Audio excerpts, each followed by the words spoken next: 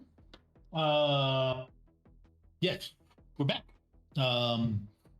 And that's one of those situations where somebody wasn't ready, but he didn't say anything fast enough. You guys are currently, you've got all the information. You're currently hatching your dastardly plan to get your hands on the briefcase. Go ahead, go to it. So the quickest route is for them to be going down 900. Mm-hmm. Like if they go through Rainer Avenue or anything like that, where they're going to be going through a bunch of town, that's too much for a security to handle. Mm-hmm. Definitely not going across to Council Island, because then they've got country checkpoints and stuff like that they'd have to go through. Okay. The only logical route is going down 900, hitting 3rd Avenue once they get to Renton. And that's where we pop the vehicle to cause them to break down. We somehow stop the vehicle before they get to the location in Renton on 3rd Avenue. Now, 3rd Avenue, once it hits Rainer, it goes from a 4-lane road to a 2-lane, one-way street. Would that be the best place to hit them at? Because I'm thinking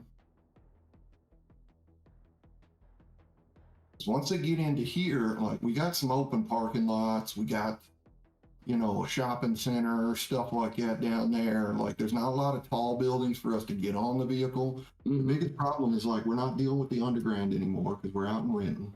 It's a little bit too far for the underground. If you try to go into the sewer system and they're in the wrong lane, you open up the manhole and suddenly there's just no vehicle there. Does that make sense? I have an idea. All right.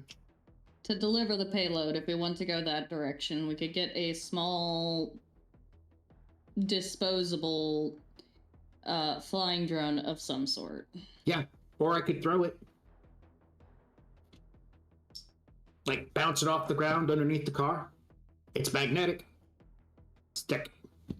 So, yeah, just skip it like a rock under the car or the drone. Either way, both of them work. Heck, we could do 2.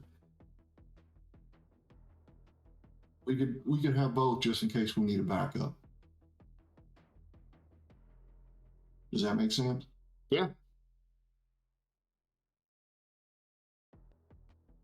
It's easy enough to be able to get a drone. There's even a specific drone that has a explosive charge built into it. You'd be able to get that flown to you, basically. So that Yeah, we'll probably want to modify the payload though, because I don't think that'll be what. Because we're looking at stopping a vehicle with this. Do we know what kind of vehicle they use? We won't know until they're actually moving. Well, no. Tank did remember that they preferred sedans. Right, So sedans, not vans. You're probably looking at Yeah. Actually, he from what Tank can remembered, they liked the Ford AmeriCar style for this type of stuff, modified generally. So it's not going to be a stock AmeriCar. Well, I mean, if it's a security vehicle, we're not going to be able. So they're going to probably have control overrides, so we can't just take over the vehicle remotely. They're probably going to have a get X guide override so that we can't just get them through grid guide and do a normal stop on them. This is going to be standard for any type of security vehicle. They're going to have run flats. But are they going to have a giant sheet of metal in the bottom side so any explosives that get stuck to it, it's not going to do any good? Or would they reinforce the bottom side? So, the underside of the car is probably weak. And if so, maybe the front of the car is weak as well, like where the grill's at, or the headlights. A drone can attach itself to the headlights and with a nice charged bullet-shaped explosive, shoot a bullet into the engine. I don't know if that's going to do any good. I mean, I feel like there's got to be more than enough statistics online that can be looked up to give us the, recovered the Yeah. car's what was Yeah. the bullet that put it down kind of thing. If Raptor wants to make an engineering roll, yes. Yeah. And I know engines too is a knowledge roll, so do I get like You bonus get on 2 that? edge. 2 2 edge? edge. Okay. Yeah. It's also a vehicle you've seen. Ford AmeriCars have been around forever. Right, I think Raptor actually owns one too.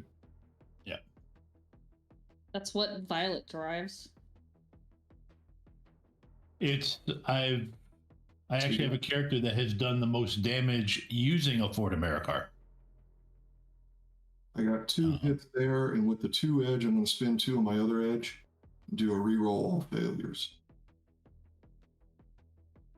Reroll my misses. Okay, so I got a total of 3 there. Okay. Let's see here. So, like, if the power steering's on the front left of the vehicle, that's what I need to be like throwing to. That way, we can take out the power steering, make it difficult to control. Maybe because hitting the gas tank's probably a bad idea. But like more sensitive. I actually don't have anything like that. No. Between me and you, Violet, we can whip one up. What? Some sort of EMP or something, knock out an electric engine. Oh, yeah, that's probably doable. Tank, you're on the backup with the explosives just in case. Sure. Even if they have some sort of metal plating to guard the engine, or some sort of metal plating in the front of the vehicle to guard the engine, axle will be exposed. Mm-hmm. You take out that axle, they ain't going nowhere. Yeah. With your knowledge, you there are several spots that if you get, no matter how well it's armored, it's still a car. And the Horizon Flying Eye is a drone where you can swap out. It's a spherical flying drone, about the size of an eyeball. You can swap out the grenade. It'll often come with flash packs or smoke grenades, but you can also swap it out with other grenades. And if you get that into the right spot, it will cause you same as tanks shaped charge. So you've got a series of specifically weak spots on the vehicle that you can target. Question, Tom. Mm-hmm. If a rigger, assuming jumped in, goes unconscious, what would the vehicle do? Ooh. The autopilot kicks on, if they have one still installed. And if it's got a grid guide, the autopilot will look for the nearest parking spot to park. If the grid guide's not on, the autopilot just autopilots to whatever. I read that in the other book about cars. Yeah, reason, when I opened Body Shop, it opened to the toxins and rugs section. And if it does kick over to the autopilot, then they can't have the electronic controls override also active, which means at that point you can hack the vehicle. Yeah, pretty much. I believe that is the order of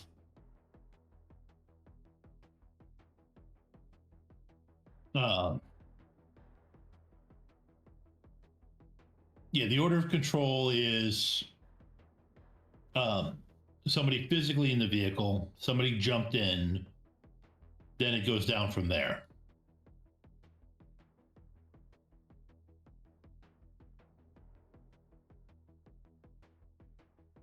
And I'm thinking if we're going to have this drone, there's an auto repair store on 3rd Street.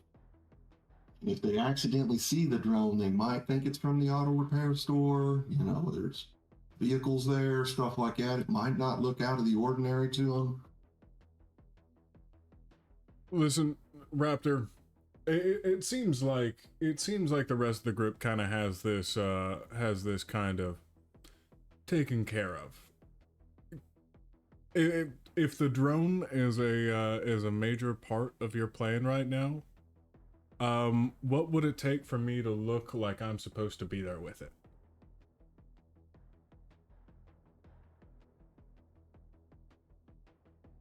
There wouldn't be anyone nearby necessarily with a controller, but like what do people there do? Sorry, Buck is out of touch.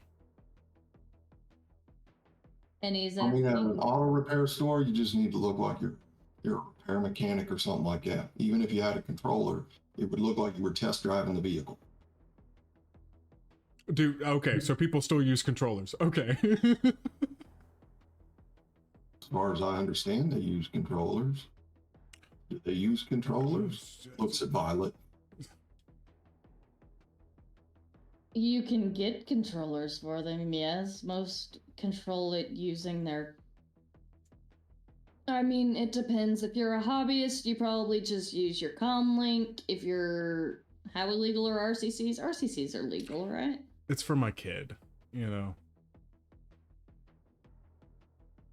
Yeah, I believe they're legal. Yeah, you can get a controller. It wouldn't be suspicious. to We're have a naturalists. controller. Thank you. We don't get any of that stuff implanted. So yeah, you just use your comm link, I guess, or whatever. And I mean, all you got to do is wave your hands in the air like you're doing something. I do look like someone who would have to use a lot of focus. All right. And then off Buck is thankful that he doesn't have to be a part of the violence.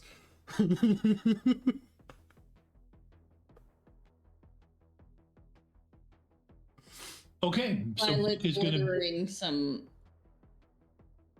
pain meds for her head and coffee from someplace that'll deliver via drone. So Buck is heading down to be a spotter and possibly use the drone if you need to. Mm-hmm. Okay. So my third one, I had door poppers and troll cappers, but my middle explosives are called car stoppers. They're magnetic and they're remote detonators, but the rating is only a 9. I have grenades, and fragmentation grenade is a 16. But the difference between a fragmentation grenade and explosives get bonuses against structural damage. So I think it's probably better to use the explosives. What does it say? For regular firearms and non-specialized melee weapons compared to the base damage value to the structure rating. As long as the base damage value is at least half the structure rating, the weapon creates a 1 centimeter hole in the structure. Right? And then what does it say about explosives? Explosives are designed to blow through barriers. Commercial blow stuff up rockets. Compare their damage value to the structure. If it is less than half, it does not penetrate. So they would have to have an armor value of 18, a structure value of 18 for this car stopper not to work. Yeah.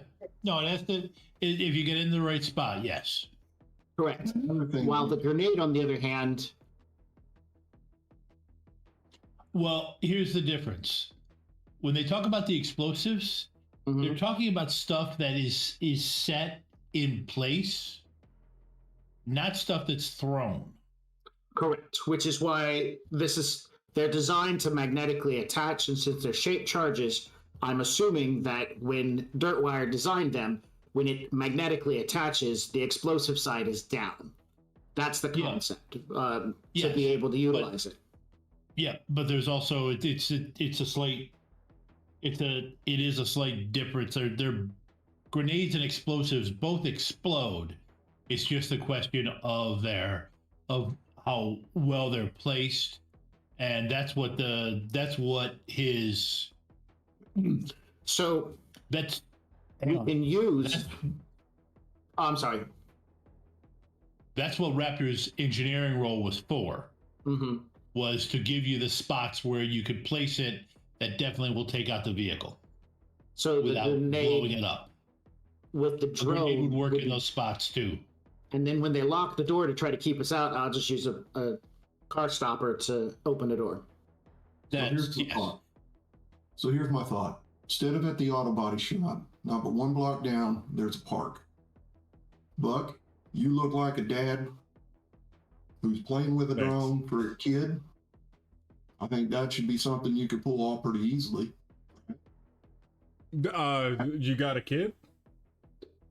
We'll figure something out. Maybe we can hire. No, we're not involving any children in this in any way, shape, or form. I said a dwarf. We just have to talk him into wearing kids' clothes. He doesn't actually need a kid.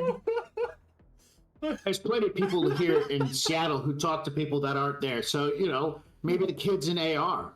I mean, I'm pretty sure it's a park. There's going to be kids around. They don't know which kid's his. True. I mean, yeah, either that or, yes, I can blend in. Okay. You can even, tell a kid, you want to see my drone? And the kids will run over. Do not. Not talking to any children at all. Hank, you dress like just any type of street, a homeless person, like squatter of some sort, because right at that park is a crosswalk, and you can just walk crazily right off the street corner. That'll stop anybody. So if the drone doesn't get it, you're right there by the vehicle to pop the doors real quick. Okay. Does that make sense? Yes. Violet, you can be on control for if they do try to go to autopilot or if you see an icon, we could take over that vehicle, maybe pop those doors. Yeah, it's possible. And then at that point, it's just all heck breaks loose. Pink Mohawk, here we go. And maybe just in case there are some kids in that park, Buck, you can get them safe.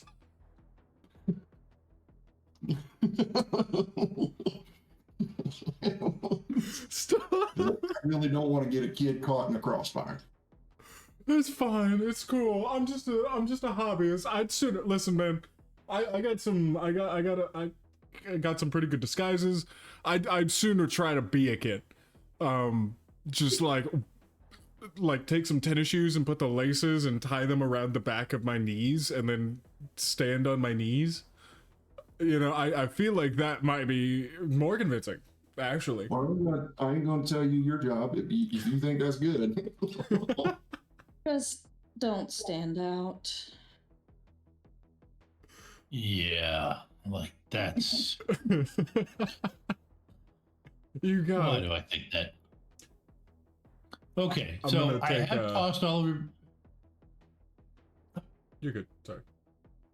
Okay, I have tossed everybody's icons on the sheet. Oh, on the Roll20 sheet with a map.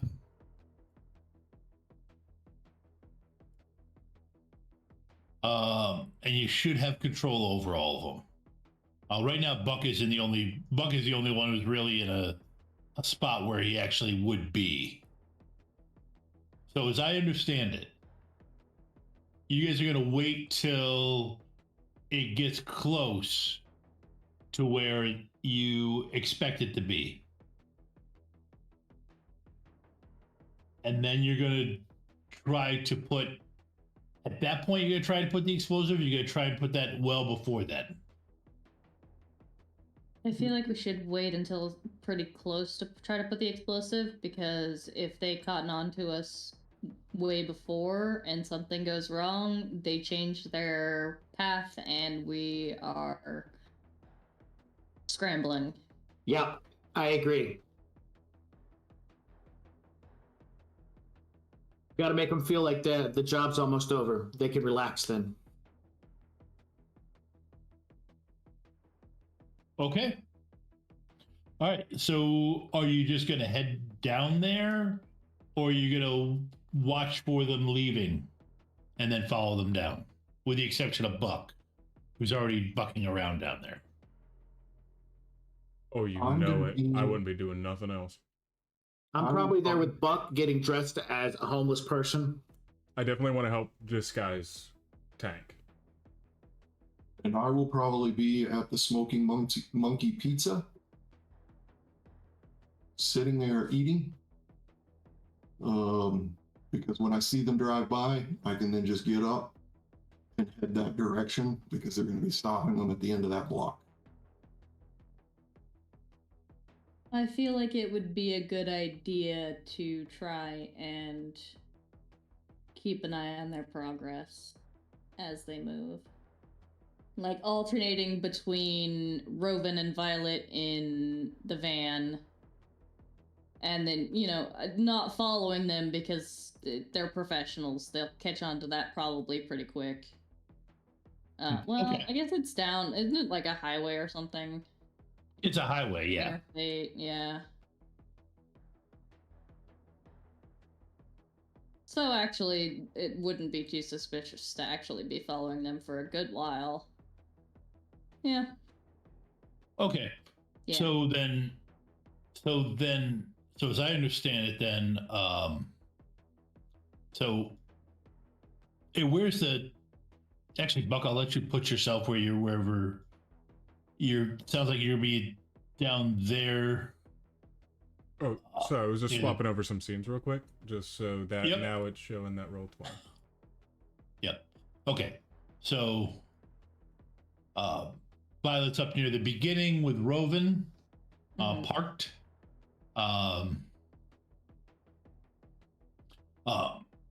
Watching for them. Let's see. Good. Needed my grandson's die to decide just how long you guys are waiting.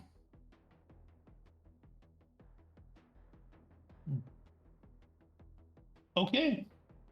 You all get settled in. Buck, go ahead and give me a disguise roll. It's not Satan. Give me that was in response to the chat. Although my home game agrees with you. But why don't you go ahead and give me a disguise roll, and Hank, go ahead and give me a disguise roll. By the way, I do plan on helping Tank out with getting dressed up. That's what. I do forget what it was that you used. Con? Okay, just straight con charisma? Yes. Yep.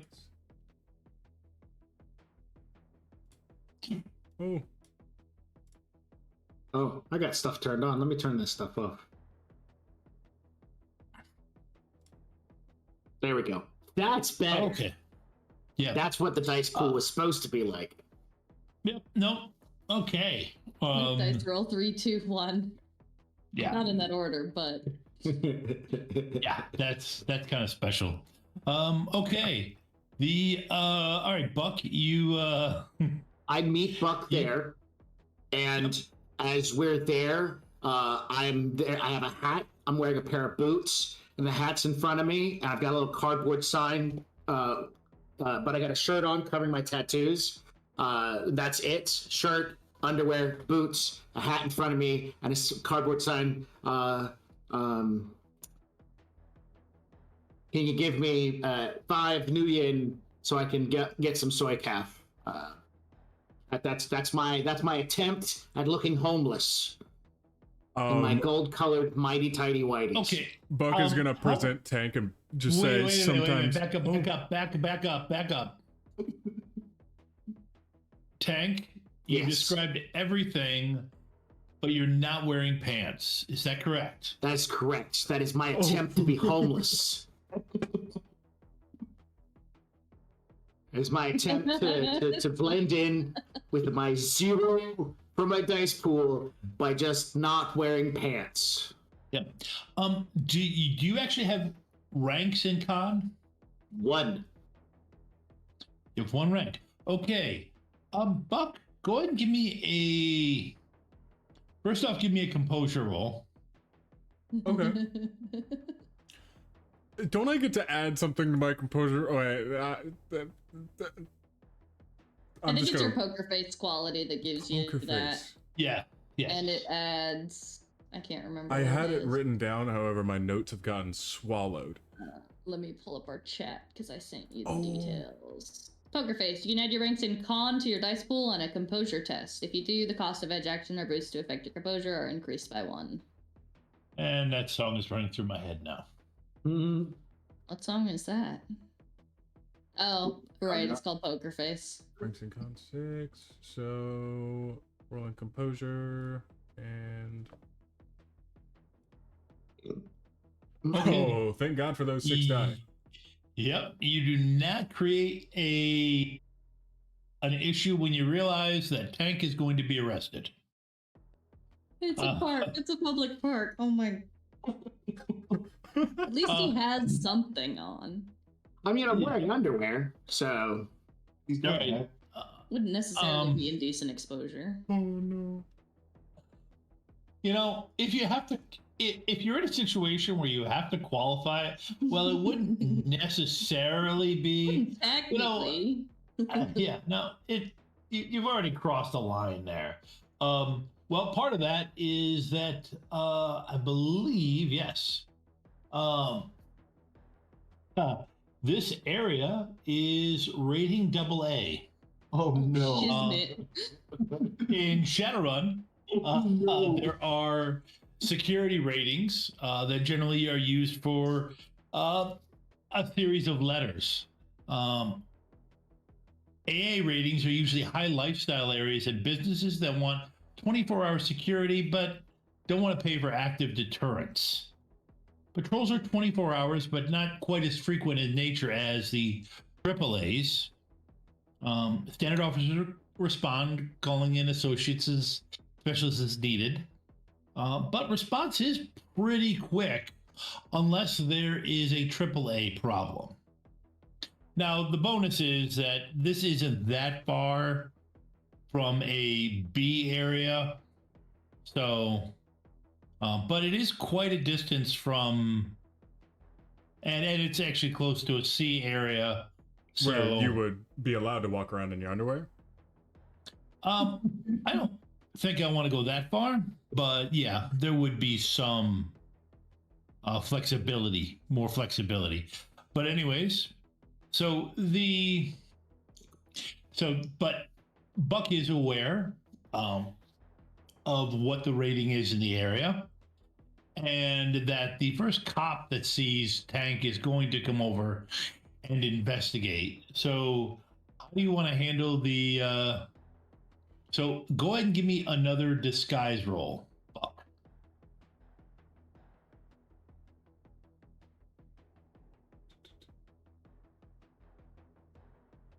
This can't play into acting, whatever this is, right?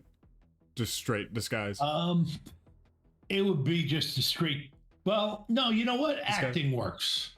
Okay. I would give you acting because of what you're trying for. Oh, okay. Thank goodness I did that. Okay. Yep. All right. Okay. So that said, you've cooled the situation down to the point where no one is calling for the police. I want to, as I'm, getting ready with the drone and everything, I want to see what's happening, figure out like, oh, they've got their eyes on him, and I want to start yelling around. No, hang on, back up. Oh, okay. Cops haven't shown up yet. They haven't. Oh, okay. You do know it's this area. They will show up. They will say something. Okay, this will become an issue. They haven't shown up yet. With that role of acting, you've managed to go over and you've said a few things that have reassured everybody around you that Tank is not that this is part of some kind of acting troupe thing, and he's not a danger to the people in the vicinity. So they're not. So with that 4 hits, they're not calling the police. It's just a ritual. It's just a hazing, you know. No. But I'll bust into dance moves and be like, yeah, I'm an actor. Watch dance moves. Yeah, do it. Yeah, there's cameras. There's cameras. You know, like they do in the I'm gonna have the drone circling around him. With a grenade in it. Yeah, but they can't tell that from the outside. Okay. It's not a grenade. So, that's a camera. Yeah. So you've mitigated the immediate danger. However, you know enough that this won't work with cops because first off, you filed no permits, and you might be able to get away with that in B or C with a bribe, but AA, they're not going to be interested in. You can't bribe them enough to put up with to risk their jobs with Tank, which is what they'd be doing. So how do you mitigate the Tank issue? I might have just put on clothes and just go sit at the park bench with you as pretending to be a child or something. Large child. That works. As long as Tank's not being about it. Tank, aren't you in work? Yes. Covered in tattoos. Yeah. I'm gonna go grab a pair of pants for him and just the squeakiest belt. Squeakiest belt. I love it. I don't care if it's not that squeaky. I want the squeakiest one. Okay. Okay. The guy that you're buying the belt from grabs it. Here you go. Nice little bend in it. All right. Thank you. I want to throw him a little extra tip. He accepts it. All right. Perfect. And heading Customer back over the goes park. Heading back over to the park, I'm gonna put on one of my most one of my. Well, it worked on everyone else. I'm gonna put on like a celebratory, yeah, we got the shot. Okay, all right, now we can get dressed. Stop being a fool. Put on some clothes. Okay. All right. Yeah, you've got people. You have successfully gotten people to ignore you now. Well, actually, scratch that. Both of you give me an edge roll for luck. Did I edge roll 2 since I'm not broadcasting in a AA area? That would be a good idea, yes. Just I forgot. To be fair, I don't want to ruin us, but I don't have a comm, so I'm not broadcasting.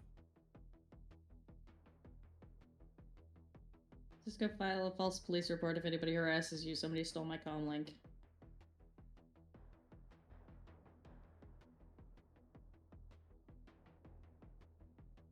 Okay. No, you are fine, actually. You rolled double your edge, by the way, not just once. Yeah, but I just counted the first 4, and that's where 3 hits were.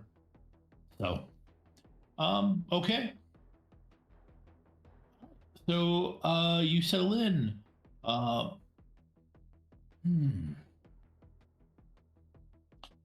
And you guys end up waiting 6 hours.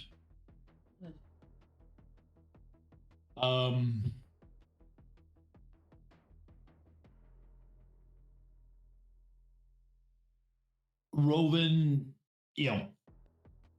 goes through and talks to you about all the different things. You guys haven't you two haven't had a chance to talk for a while with everything that's been going on. Talks about these new experiences she's having with the water spirit and what's happening and how it's changing her perspectives with spirits. Violet tries very hard to pretend like she cares right now. Also, Tom, they. Also, they. You're good. Just correct. Usually much better about it. Yep.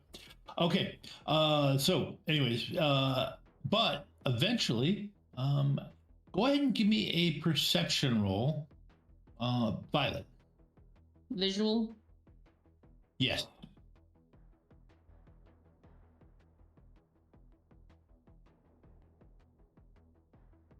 Reroll one of your hits.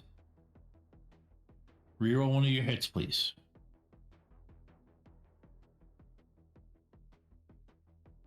Four. Okay. You spot a car that looks about right. It's got all the right markings. It's within the time. From what you can tell from this distance, there are 3 males in it. And they could fit Tank's description. Ask Robin to start following. I'm gonna snap an image of the guys that I can see and send it to Tank and be like, "This them?"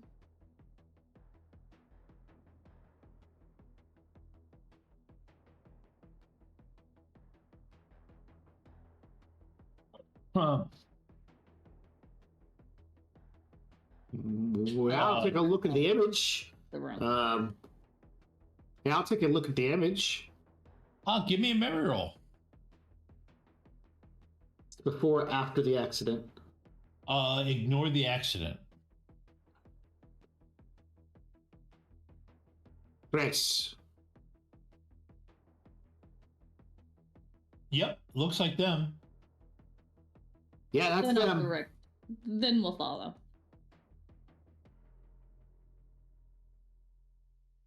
Okay. It helps to let them get a little bit of distance and not immediately follow anyway.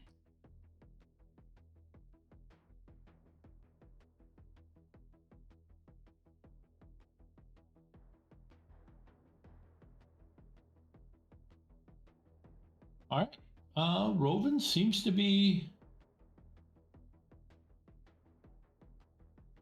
doing fine.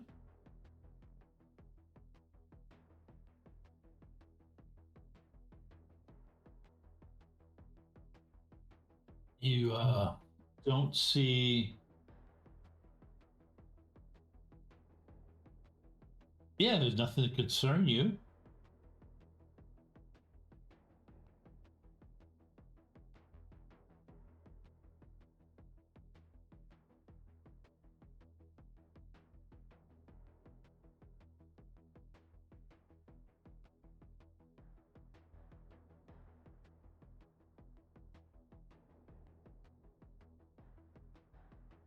And you start making your way down the highway.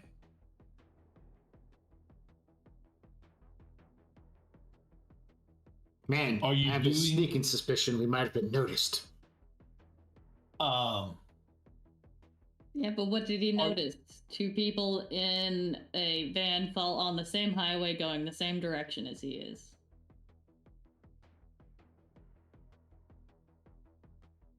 Are you doing anything actually?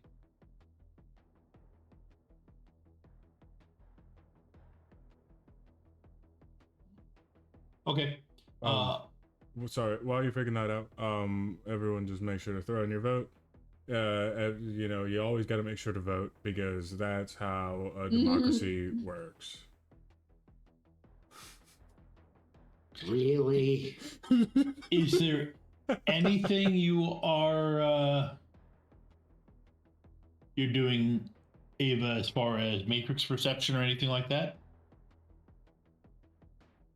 Yeah, I would. Like, these guys don't have a Matrix specialist, but they're also not Raptor.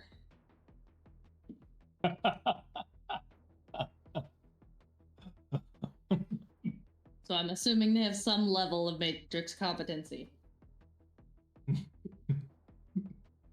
Shots fired. She would say this to his face if he were here. Oh.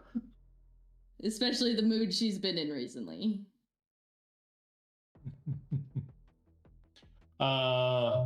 Okay.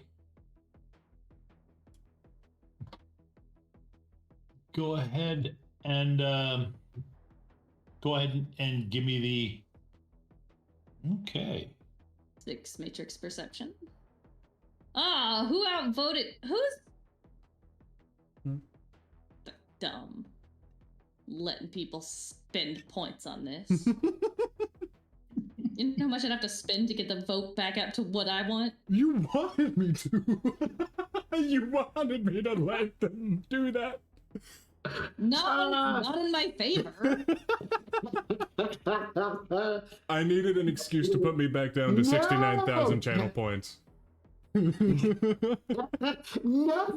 spending so many channel points on nothing that matters. One of the must matter. One of the options should have been like little pictures of candy all over it. How fast can I click? Who is voting roses? Stop it! I like roses. It's not me. I voted chains, but then I stopped when I ran out of points. No. Did I run you out of points, Max? Yes, because I wanted gold-colored chains on my underoos. This is so. Wow. I noticed hearts and guns got nothing. Everybody's like, ugh. That's so like anymore. late 70s. That's so basic. Yeah, exactly. Tank would never. Oh my god, Joe! I may be at 100 channel points. Oh my goodness. Oh my gosh. Okay. It's like, yeah, you still got another minute. You're good. Oh, Heart's got many. Okay. Ooh, Hearts is getting up there now. Sorry, Tom. I didn't mean to disrupt. Okay, so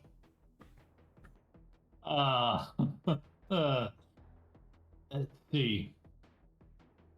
I should just give up. But anyways, do you so right now is an okay time to go at a 10-minute break, Tom. This time I'm asking you, do you want to I derailed the hell out of you. Do you want to go on a 10-minute break and reset? Give me 1 second. Okay. Okay. You do. Okay. Yeah. You do see the vehicle and well, yeah, you do see 1 RCC and 3 other comlinks in the vehicle.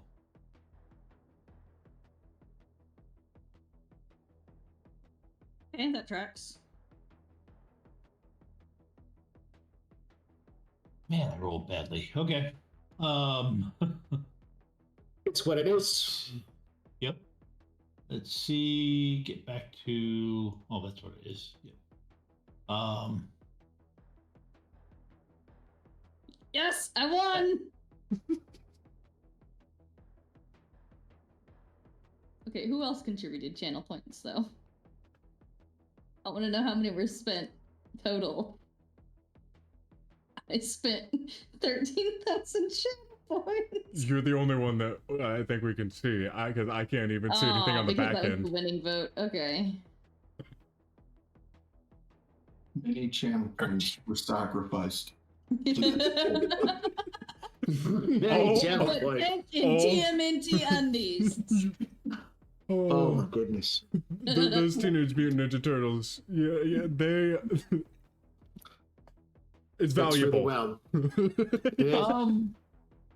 Okay, Ava, can you Yes. give me a firewall plus willpower roll, please? Do I have to? No, you can just say no hits. That was a You're joke. Firewall plus, you said firewall plus willpower? Yeah. Firewall willpower is 5. Okay.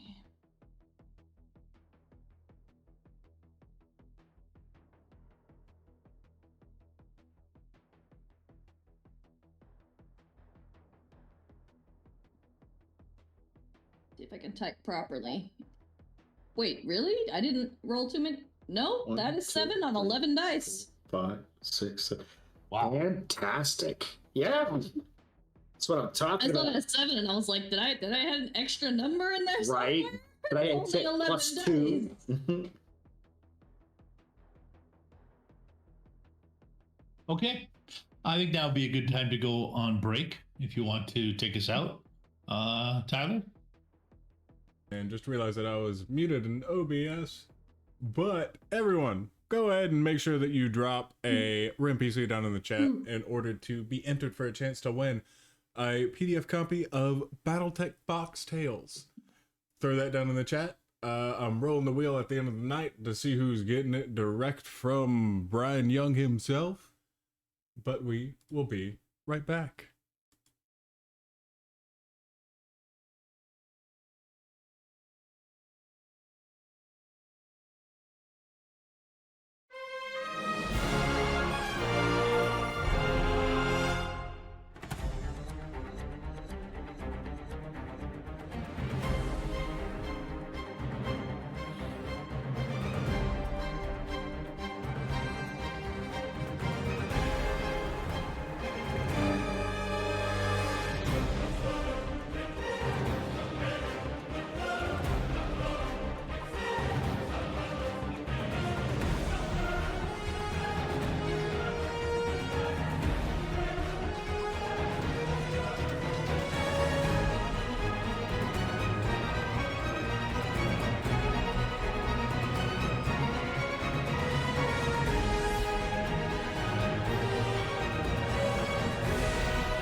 Can I just ask, what does a summoning tea kettle look like?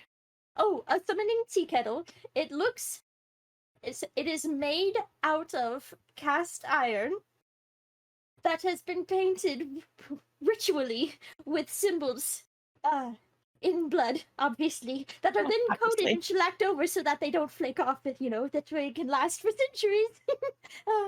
And we use a nice clear coat, though, so you can see them quite nice, quite clear. We mix in, with the blood, we mix in the iridescent paint, so it gives us a nice little beautiful shimmer, especially as it heats up. And as you heat it up, that's where the magic happens, because that is when all of the symbols start to glow and get bright and beautiful. And as the tea kettle whistles, that is the summoning ritual complete. If you have an interest in using the summoning tea kettle, or taking part in any of the other worlds in our games, you don't have to have experience. Just join our Discord, and the GMs will work with you and help you find a game you enjoy. The link is in the chat. Ready to level up your cosplay game? Check out the Geek Forge on Etsy. With a variety of props to give your photos that extra spark, you'll find just what you need. Hold magical fire in the palm of your hand, or take a potion to restore your mana. With a large variety of colors, you can choose your own magical flavor for your cosplay.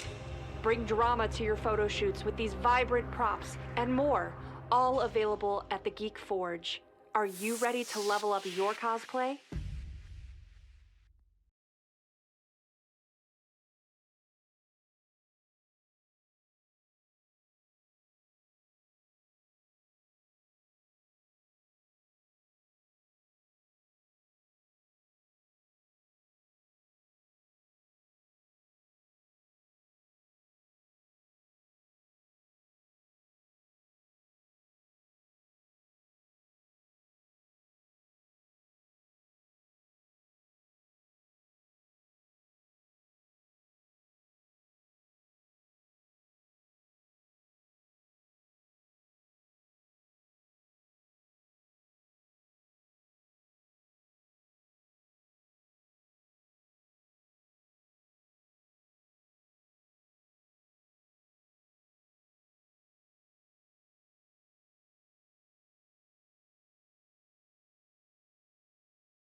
What a spell! Spell. She says spell like 92 times.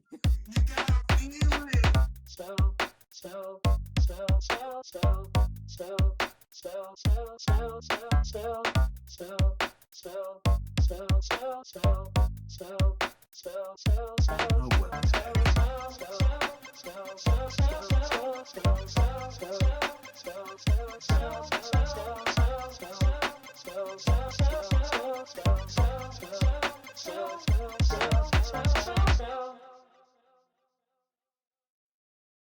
You get to play with us now, which is so exciting. So with channel points, bits, and subscribes, you can give rewards to the player of your choice. So how to do that is, no, not Bob.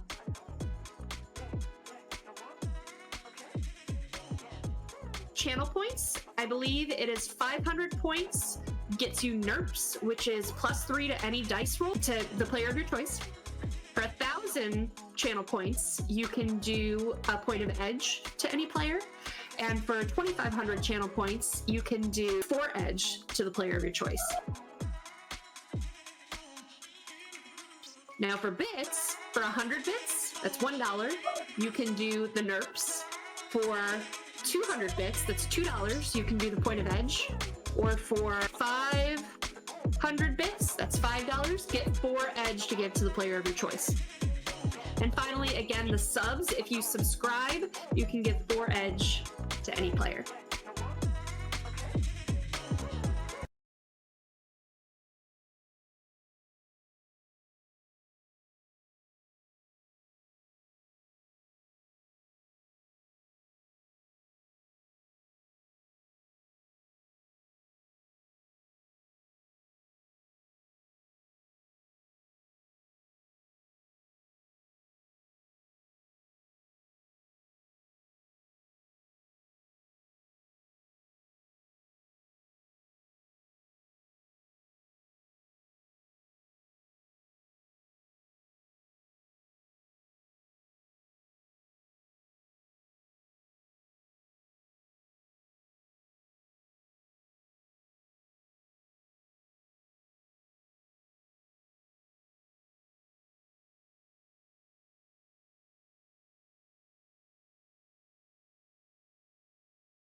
And hopefully we're back live again. All right. So I believe I had left it. Well, first off, remember to type in RemPC. Let's see. So I believe I had left it that they were heading down the highway. At this point, Ava, you guys just hang back. You know you've identified them, and you're just waiting for the drip. What you were able to figure out from your matrix thing is that that's them. You know, the comm links were high enough grade. Everything else. They are heading down pretty much the path that you guys picked. Okay. So you got that right. So I'll tell Roven to, I mean, they're the rigger, but just to be sure, blend in with traffic. Don't worry if you lose sight of them. If we're in a faster lane, don't worry about getting ahead of them. Okay. Just blend in with traffic.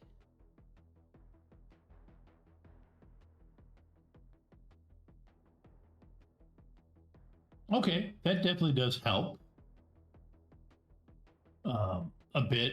For that, I gave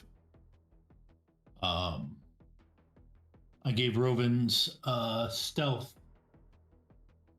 rolls a couple of edge.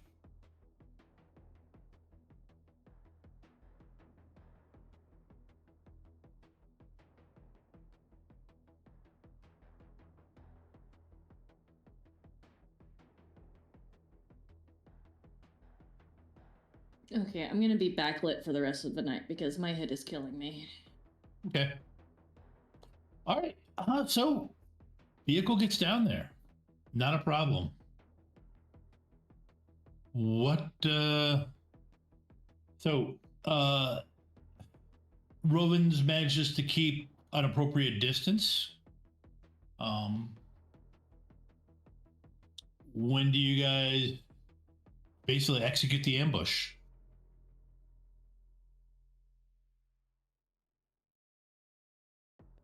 Well, I'm assuming when they get to that corner. That's when Buck does the thing. Okay. So Buck, you're gonna fly the grenade into place? Is Buck gonna or am I gonna remotely? I was under the assumption that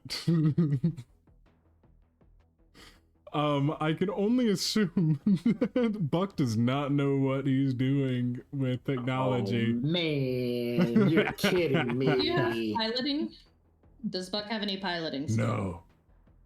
Okay, yeah, I might be better off doing this then. Well, I mean, but I've got more. And okay, hang on. Definitely higher. I'm pretending like I'm pretending. Give me the controller. I can do it. Tank, you're needed if I hand Tank the controller, knowing that it doesn't do anything. He's the kid brother with the unplugged controller. We were playing Paper Mario, and he thought it was actually a 2-player game.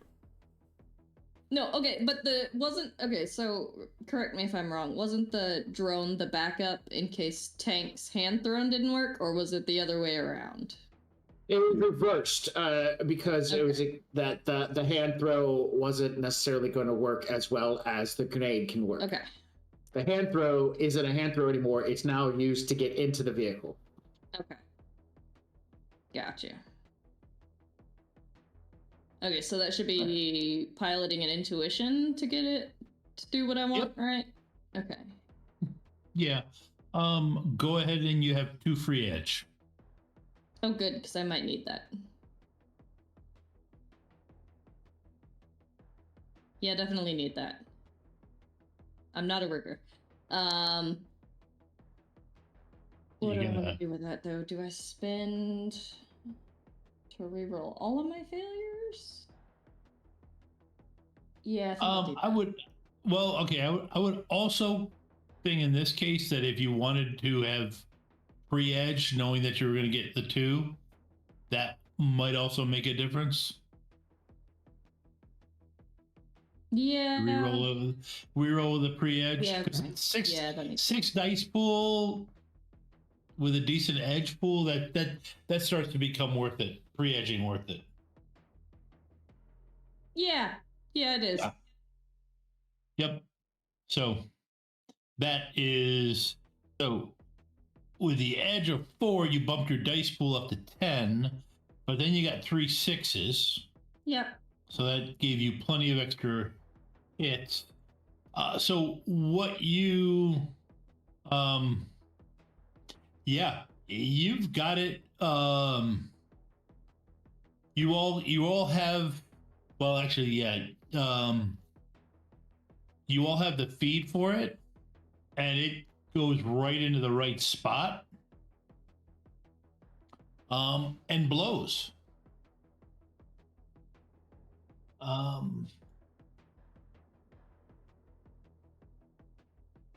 Bucker's just back there pretending like the drone went haywire.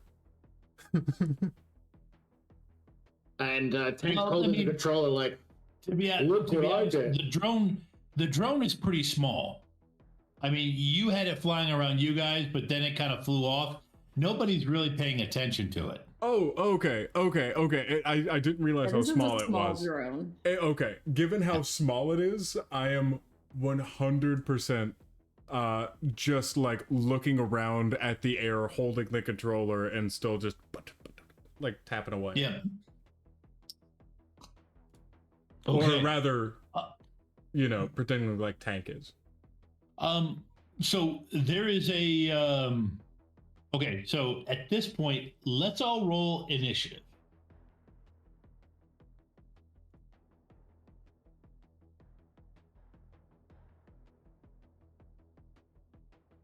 What are you talking about? There's no fight.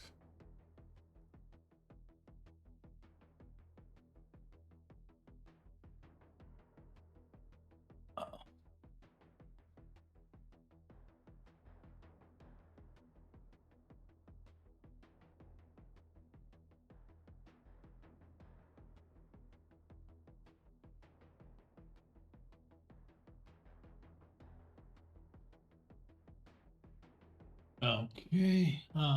Crap, I did not have the turn order. Okay. All right. Let's see. All right, I will add everybody onto it in a second, but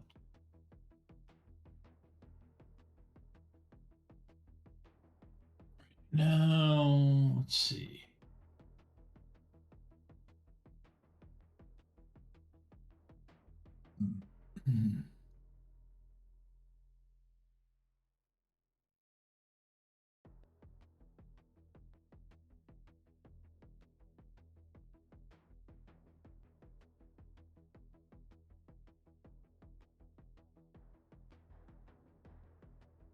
Okay.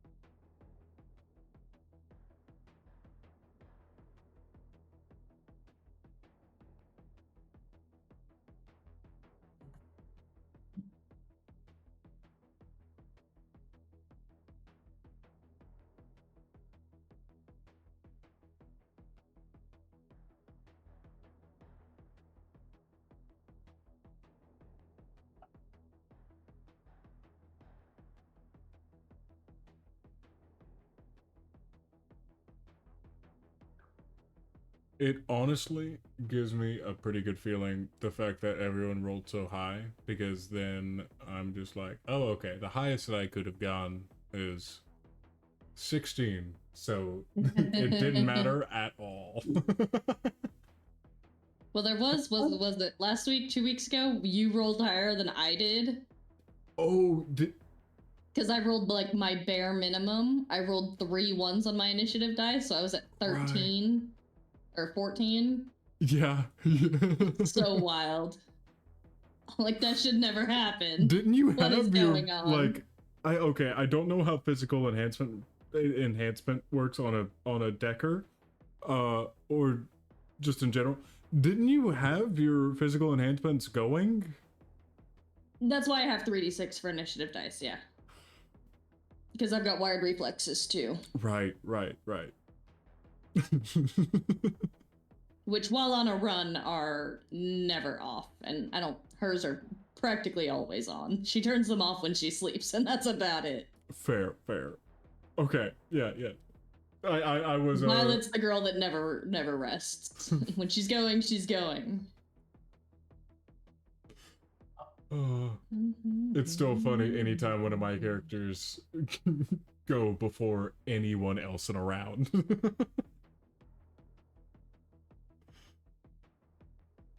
Let's see.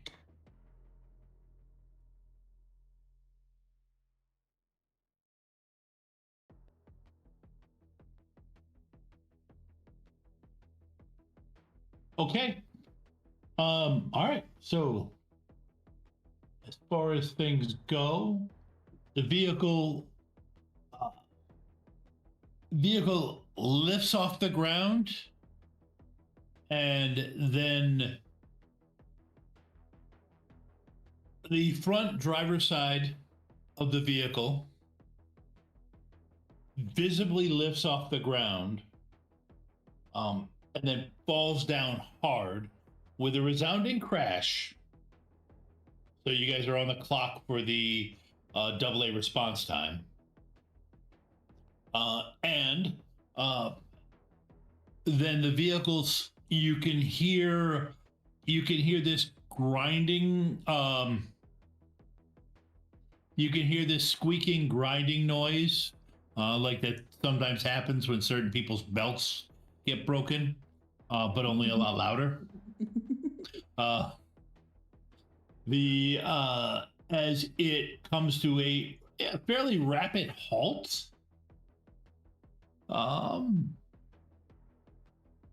and Tank and Raptor, you are up first. What do you do? I'm rushing the car with one of my car poppers out.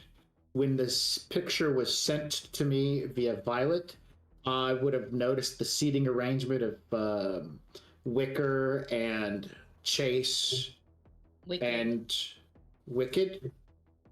Yeah. Oh, I assume he was pulling a me and just intentionally calling the guy Wicker. That's exactly just like, he's not going to call me Tank. You know that, right? When he gets out of the car, he's not going to call me Tank. Anyways, so I would have noticed which side of the car Wicker was on, and I know that Chance will be on some other part, and so I want to be coming up along the side where the spec individual is at, because that's the side I want to open. I want his attention.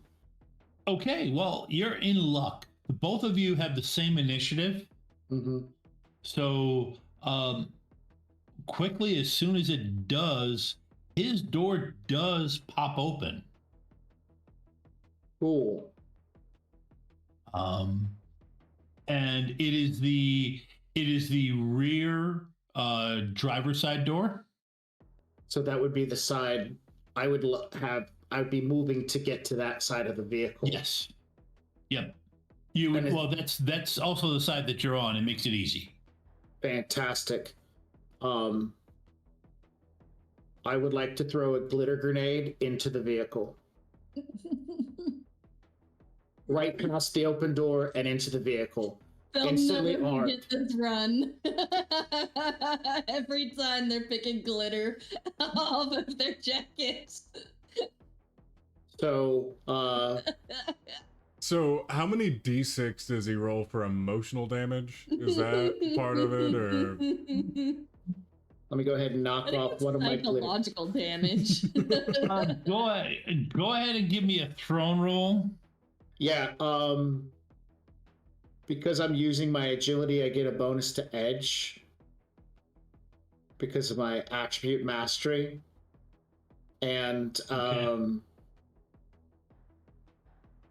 I would like to pump my agility with one major action, and then consolidate my minor actions into one major action to throw the other grenade.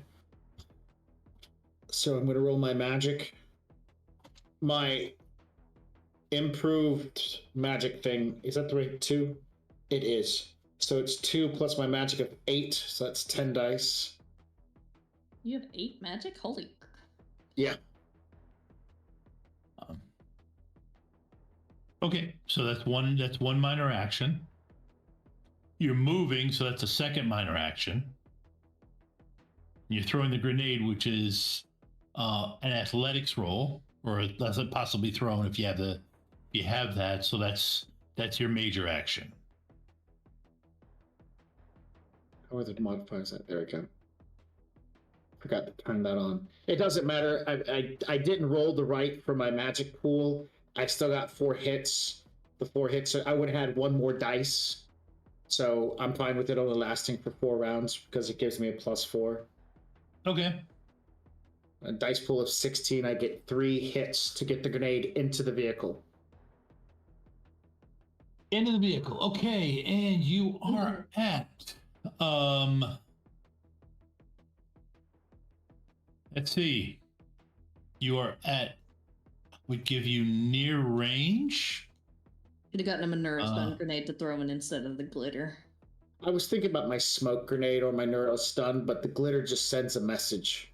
We're just trying to get a job done, Tank. Hey, so he's trying to send a message. Okay, so did you wait? But until you throw it, did you throw it at the 3 meter mark, or farther away from that than that?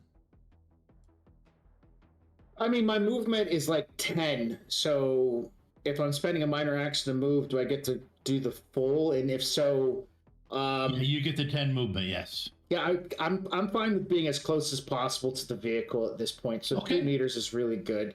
I know he's going to come out at me. Oh yeah, no, that's minus. So let's see. Roll 2d6, 5, because that's the distance in meters thrown. 2d6 minus your 3, but +4 because you're doing it within close range. Okay, so this did not help me with what I did, but it did tell me. Oh, that was why I did it wrong. Because I did put in the.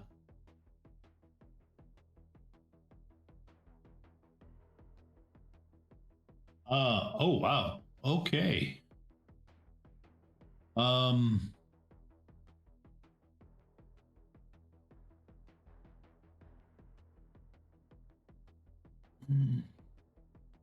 Let's see.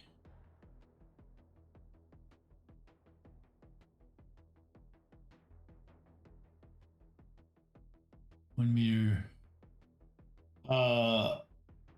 Okay.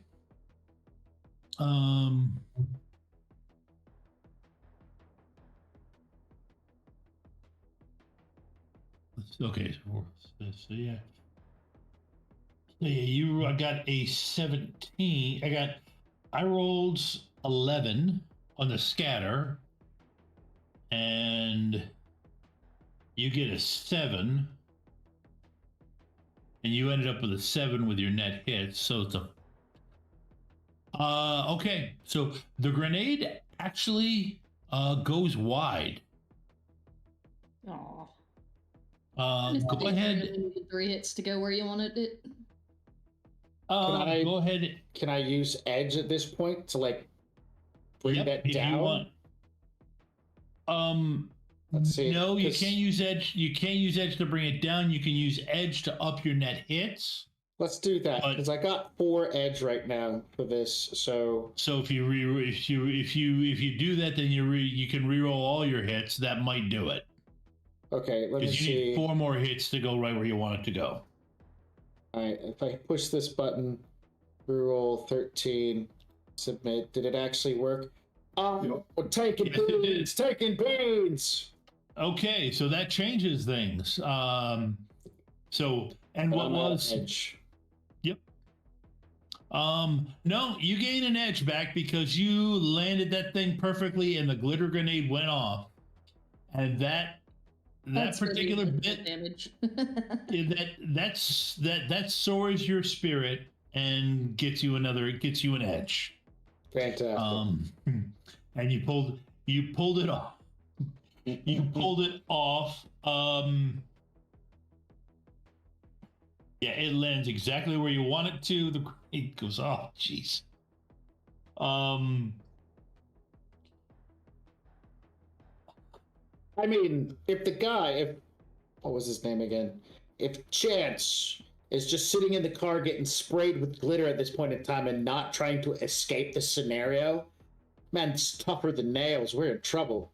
I mean, Wicked on the other hand, he's getting out of the vehicle to kind of like assess the situation. So as soon as he sees me, everything changes. But that leaves the Risk and Chance responding to something going boom, and all of a sudden glitter is everywhere on them, on every surface, in their face. Yep, pretty much. Okay. Yeah. So, let's see. Raptor, what are you doing? How far away are they? Because I was walking down the sidewalk from the pizza place as soon as the vehicle passed me. Yep. I'd honestly say you've been doing this. You would have been able to get yourself within 10 meters to react quickly. Okay. Would I have had my weapon ready? You knew it was all going to happen, so yes, you could have had your weapon ready. Perfect. So I'll take a minor action to move then. Since I don't know where Wicked is in the vehicle, because I didn't see the picture, I would probably assume that it's passenger side, so I'd be heading towards the passenger side of the vehicle. Yep. It's anybody getting out of the passenger side of the vehicle. Yes. Yep. As you get there, you see this like explosion of glitter inside the vehicle. And it comes out the passenger side, the front passenger side, as somebody is making his way out of it. Okay. Then I will use my major action to attack him. Okay.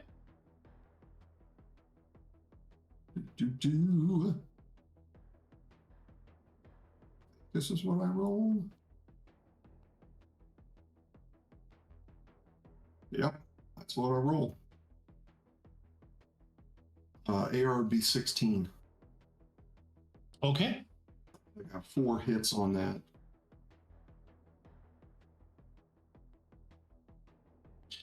Four hits. Let's see. Pull up Chance.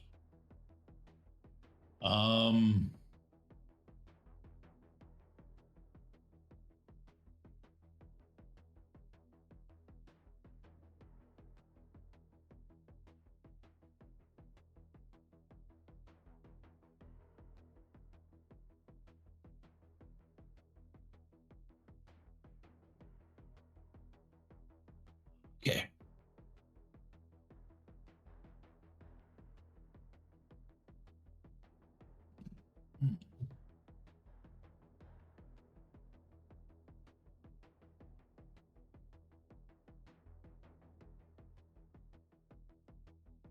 Okay, what is your... That's all I can see your attack. Ooh. Yeah, and do I get edge for what's his DR? Yeah, that's what I was just looking at here.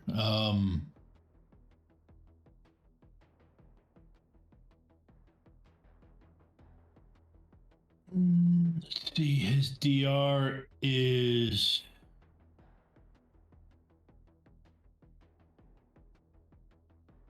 Yeah, his DR is I'm trying to think. Oh no, 4. That's right. Plus 6. So plus... Oh, what the? Oops.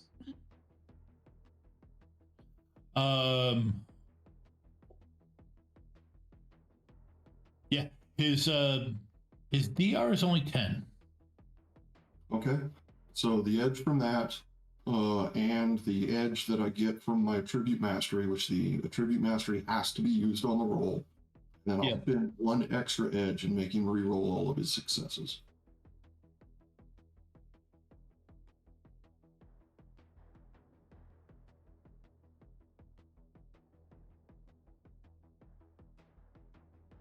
So then that'll go, unless he's spending edge, that'll be 9 physical damage.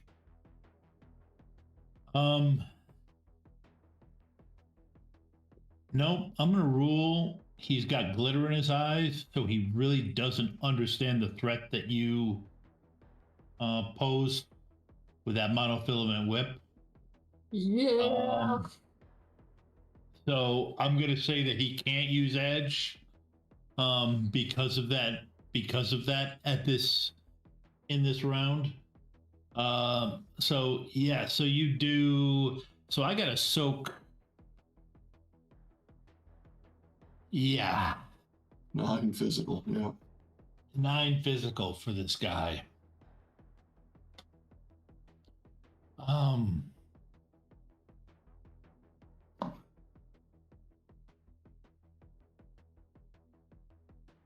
What's his body, just out of curiosity?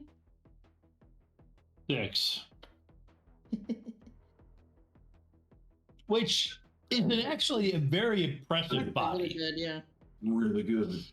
He's not a troll or anything. He gets the dermal armor or anything. Okay. Yeah.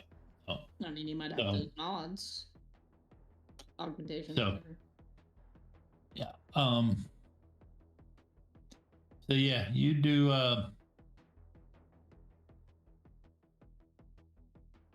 you do 6.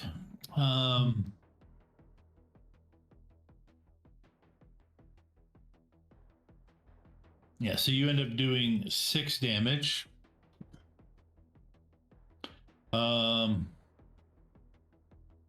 That's physical.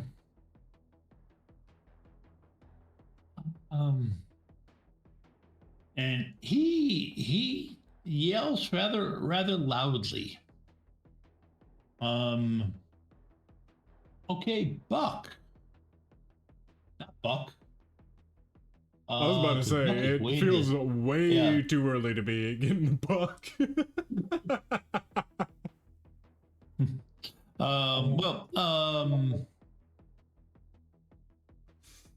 No, actually, I was meant tank.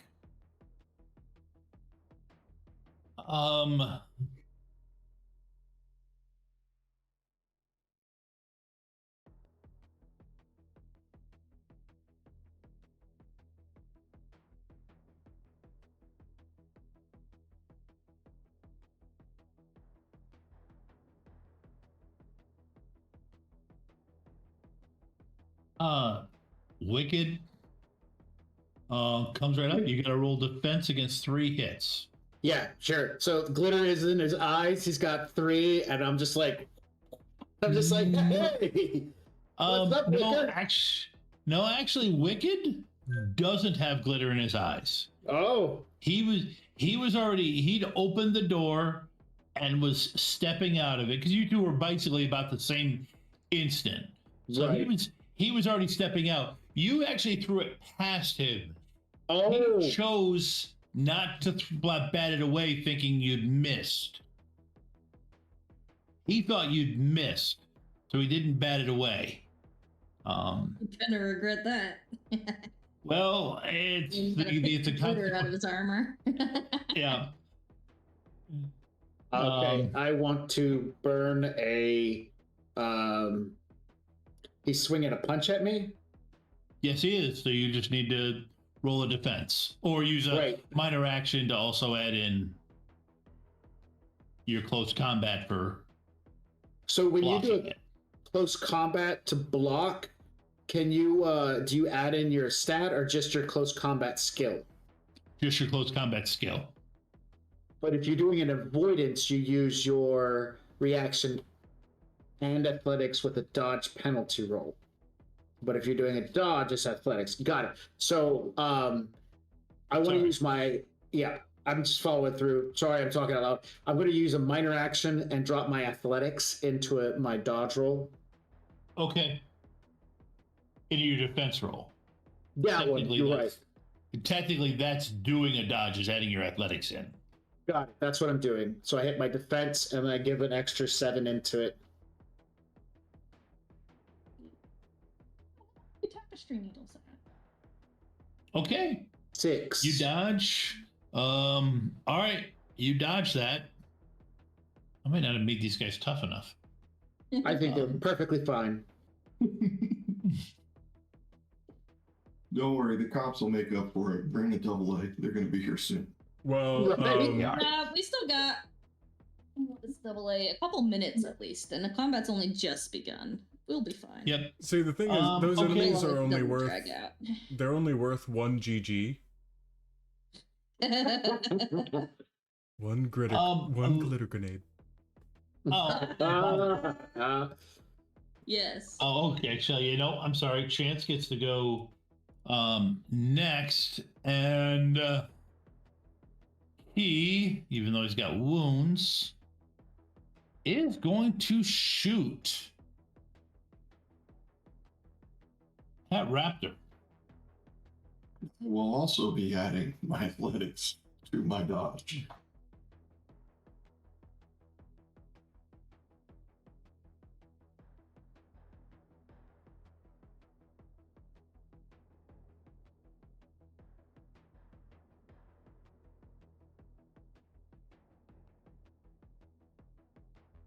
And Chance is at a -2, right? Is that the guy I hit? Yes, he was at a -2.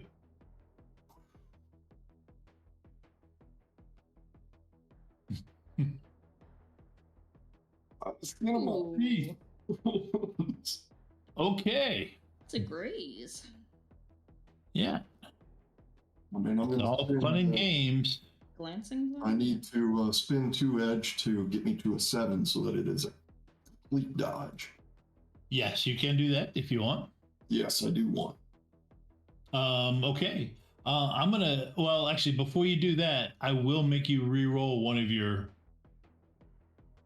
So before one of your hits. Before you do that, I'm making you re-roll one of your hits.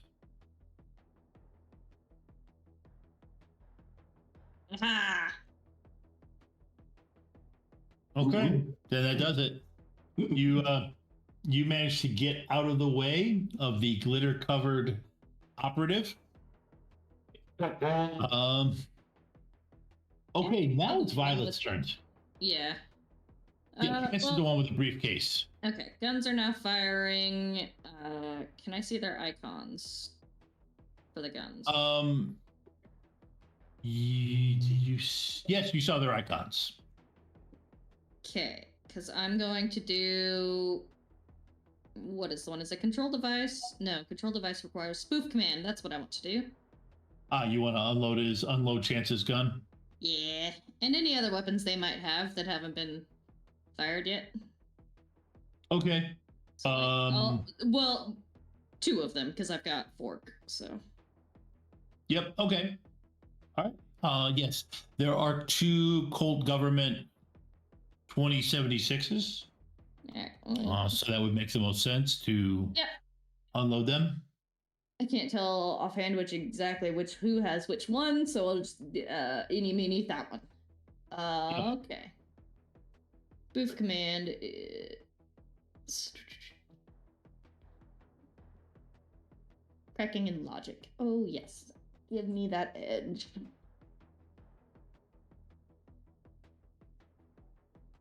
I'll probably also gain an edge from their matrix defense ratings. Yep. Yeah, because that goes right at the device. Logic. Wolf of Command, 8 hits. Okay. Yep. You see. Yep.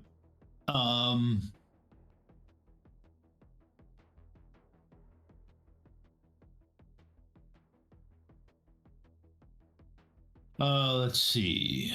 Which is the yes, it is a clip. Okay, yep. You pop out both the clips. As far as you know, you're not that far behind him, so you can reasonably see the clip drop out of Chance's weapon. Mm-hmm. And yeah, Chance's one with the guess. Okay, we already. Yep. Yeah.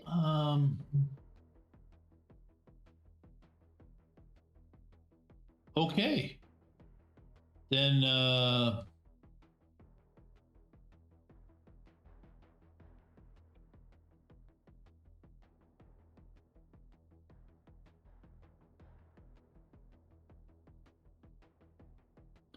right. Give me a willpower plus firewall roll. Do I have to? No, you can just tell me 0. Nope, Tom. Your little pause there. I don't quite have that one noise yet from you.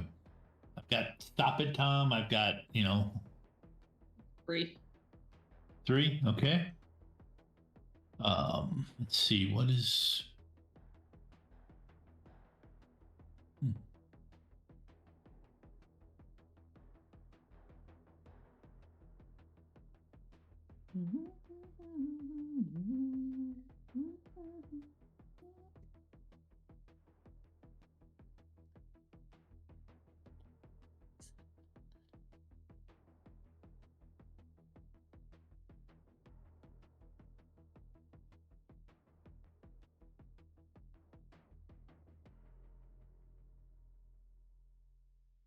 Okay.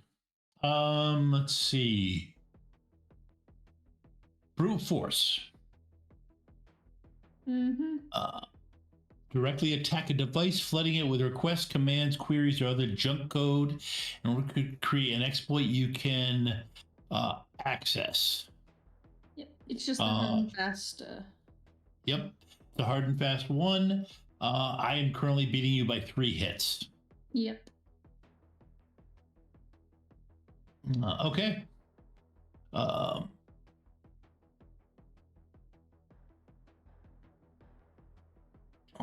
Okay. Radio's got something going for him other than just driving. Okay. Not a techno. Let's see.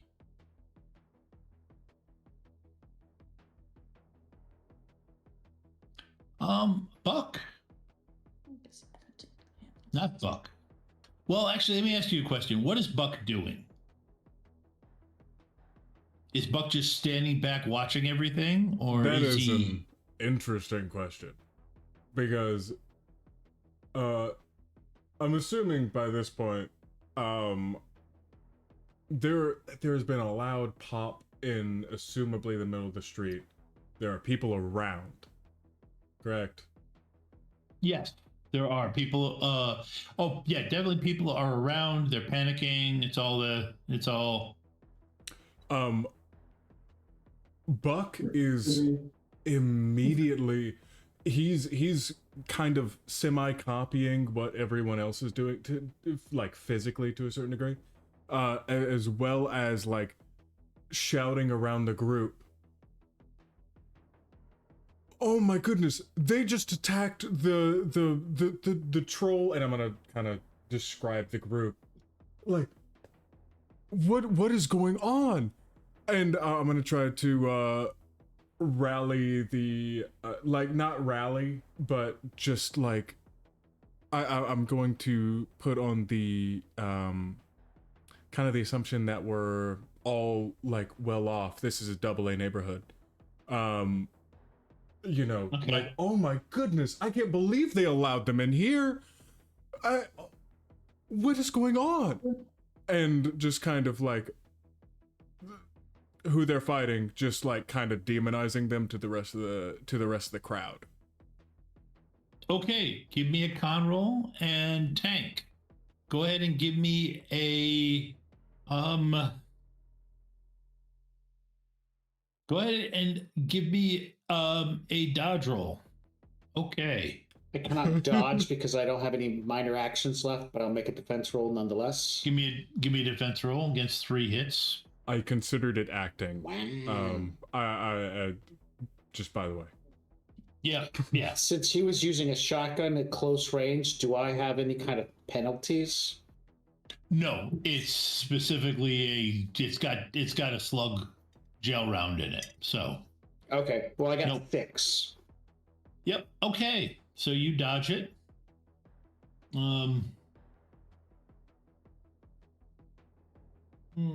Okay. Okay, Buck, you are trying to get the. Well, actually, what's your goal for the crowd? I want the crowd. So I want them to side with. I want them to side with the people who they think are being attacked right now.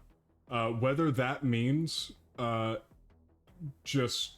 I mean, if there are tons of them and there happens to be a standout like assistance, but also this is a posher neighborhood. And I want people who would side with us if the police got here. Okay, and be like, trying to it muddy... was them. Yep. That was our briefcase. Tainting the witness pool. Mm-hmm. Yes. Tainting the witness pool. Gotcha. Okay. All right. So we are back up to the top. Tank, what are you doing? You are in close combat with... You okay? I'm fine. I did it backwards instead of upside down this time. Oh no! Oh no! Now, if I hold it up, you can read it. Well, my camera can. How did I do that and not realize until the very end? Oh my god. Holy crap. I would like to... I'm doing a flying kick maneuver. It's 5 points that I spent my spirit karma on recently. The martial arts maneuver allows me to make athletics plus agility. Because I'm doing an agility, it gives me another edge, so that's 2 edge to utilize. I gotta make 3 on this test. This is the second round of my ability, so I get a +4 to this. I need 3. I'm successful. I extend my close combat kicking range, and this doesn't really have too much merit. 9 times 0.5 by 4.5 meters. So my close combat range becomes 4.5 meters. What does that mean? I'm kicking him in the midsection to kick him back into the car. That's my goal, to kick him back into the car. All right, my damage value goes up by 3. That's really the take home for this. And my attack is close combat plus agility. So when I do that a second time, does my ability called Attribute Mastery allow me to get another edge on this action, totaling out to 2 edge, the most I can retrieve, or does it only go off 1 time? I'm going to give it to you that you get it twice. Fantastic. So I'm going to do, with the 3 edge I now have, I'm going to kick him back into the car, close combat agility, with an extra 4. And... Okay. Hang on 1 second.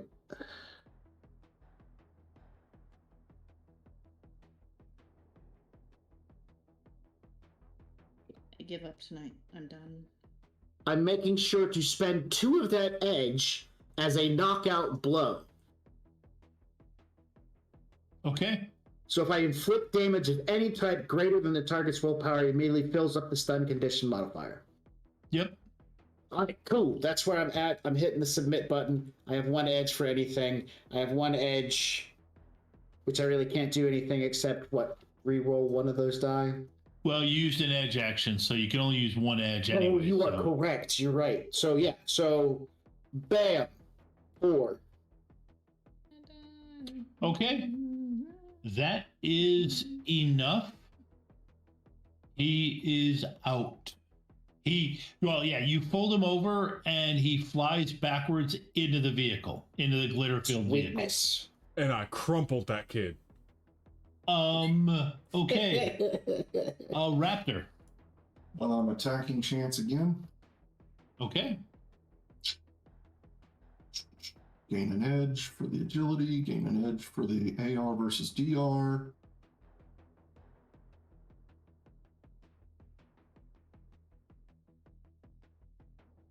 Only got 3 that time.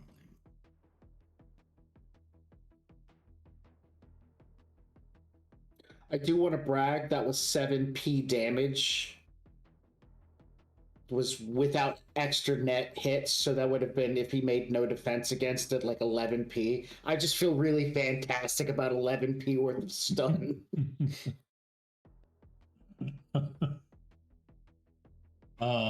Okay.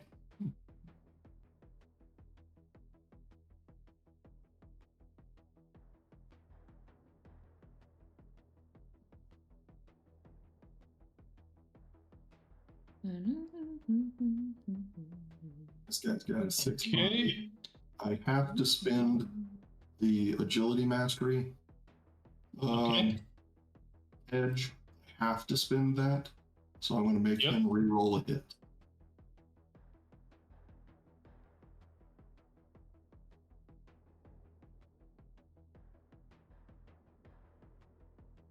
So that'll be 8 physical then. Okay.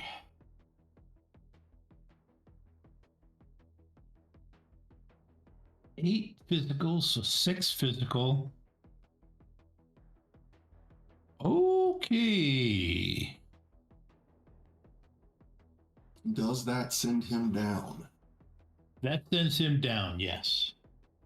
Then I'm going to convert 4 minors into a major and remove the briefcase from his arm with my monofilament whip. Okay. Breaking the case or his arm to do that?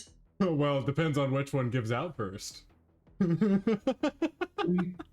me a roll. I would have went give me a monofilament roll just to.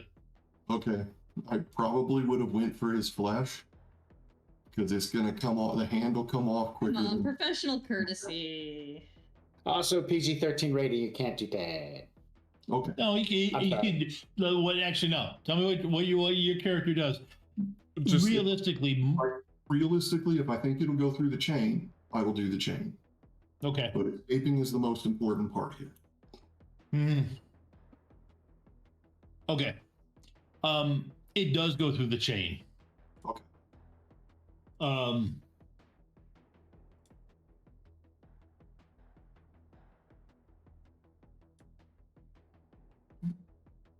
I still have 1 minor left, and so that'll be the end of my turn. All right. Okay. You got the case.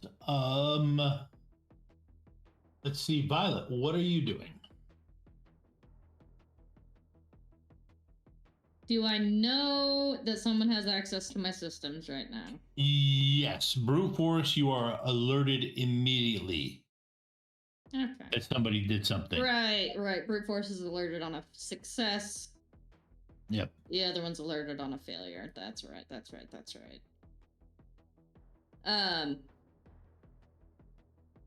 Well, 2 of them are effectively down in one way or another, right? Mm-hmm. Yes. The only one that's not is the rigger, who has not exited the vehicle.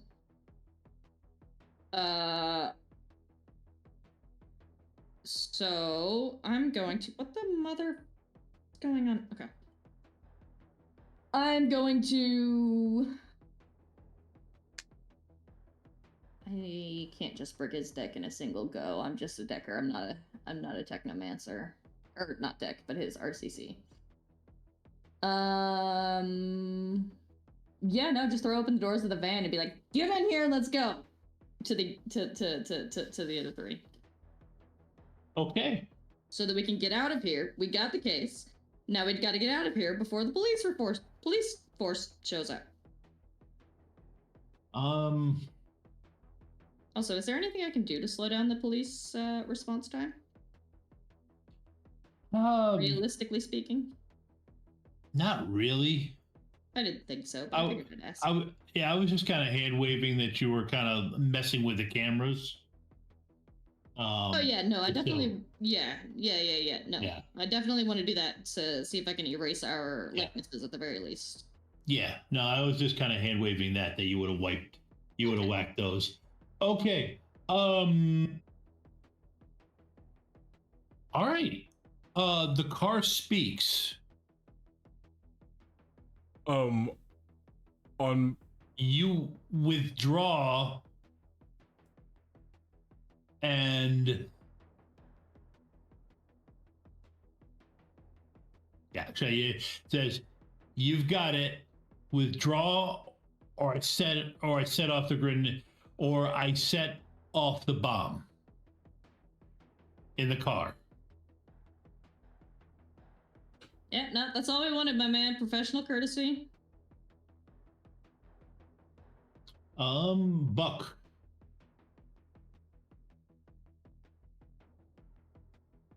Wait, I'm. Do you follow what happened? I don't think I understand.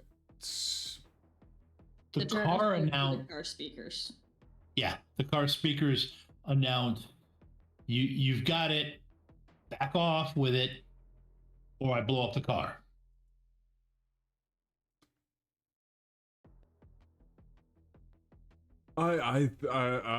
Me personally, I'm confused. Wait, whose car is this? Who did we pile back into again? What was Violet driving? Violet wasn't. Violet was driving. The van was there. Violet's in the van with Roven. The car Ford that spoke America. is the one, the Americar that you guys just they took the. Correct. The guy is threatening. Using. Yeah, he's threatening to do harm to us and everyone in the area if we don't back off, because we got what we wanted By blowing up their own vehicle. Well, first I'm gonna hear this and think about if he's correct with the judge intentions that I rolled a 6 on. If that applies here. Yeah. Well, no. Essentially, I mean, you would get it. Tyler might not know, but basically, you've taken down his crew. Mm-hmm. Anything more you do is gonna get one of them killed. So his only play at this point, he's stuck jacked into the vehicle. So his only play is to threaten to blow up the vehicle. At which point, back off, or we all go down together, is what he said. Yeah, right. Thank you. You guys have won. Mm-hmm. You just have to leave, and you've got what you want, and his guys get to live. Exactly. And to be honest, his guys haven't broken any laws. Exactly. It's all our doing. And he already knows that if he opens his eyes, he's going to get glitter in them. And that is terrifying him right now. Then, at the very, very least, first off, after explaining the fact that if, once he returns to his body, he's kind of just out of luck regardless. I'm gonna just send a convincing message that says that we have the whole neighborhood effectively ready to testify for us as to why we were there. We were attacked by you. You've broken so many laws. Hop out. Give us the car.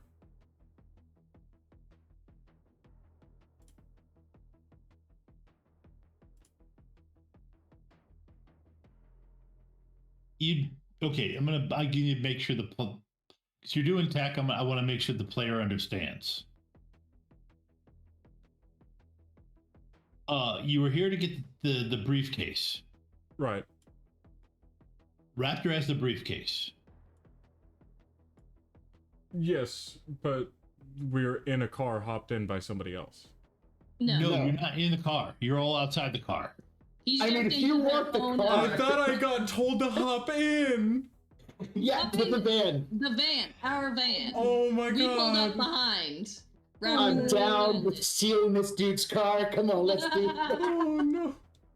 It's covered in glitter. It'll be okay. And say we did. Hey, It's covered you in glitter, it'll guys, be okay. you guys, while we get ready for a recap, I hope that everyone is ready to drop a rim piece. Hey, sorry. Hey, I'm back. It's just me, nobody else. I muted everyone else. I'm gonna go on a 5-minute break to get a nice little recap. It has been a long day. Drop your NPC down in the chat if you want a chance to win a PDF copy of Foxtales by our guest today, Bryan Young, who is delightful and had a crazy story about Carrie Fisher laying her head in his lap after yelling at a crowd to get her a Diet Coke. We will be right back.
Can I just ask, what does a summoning tea kettle look like?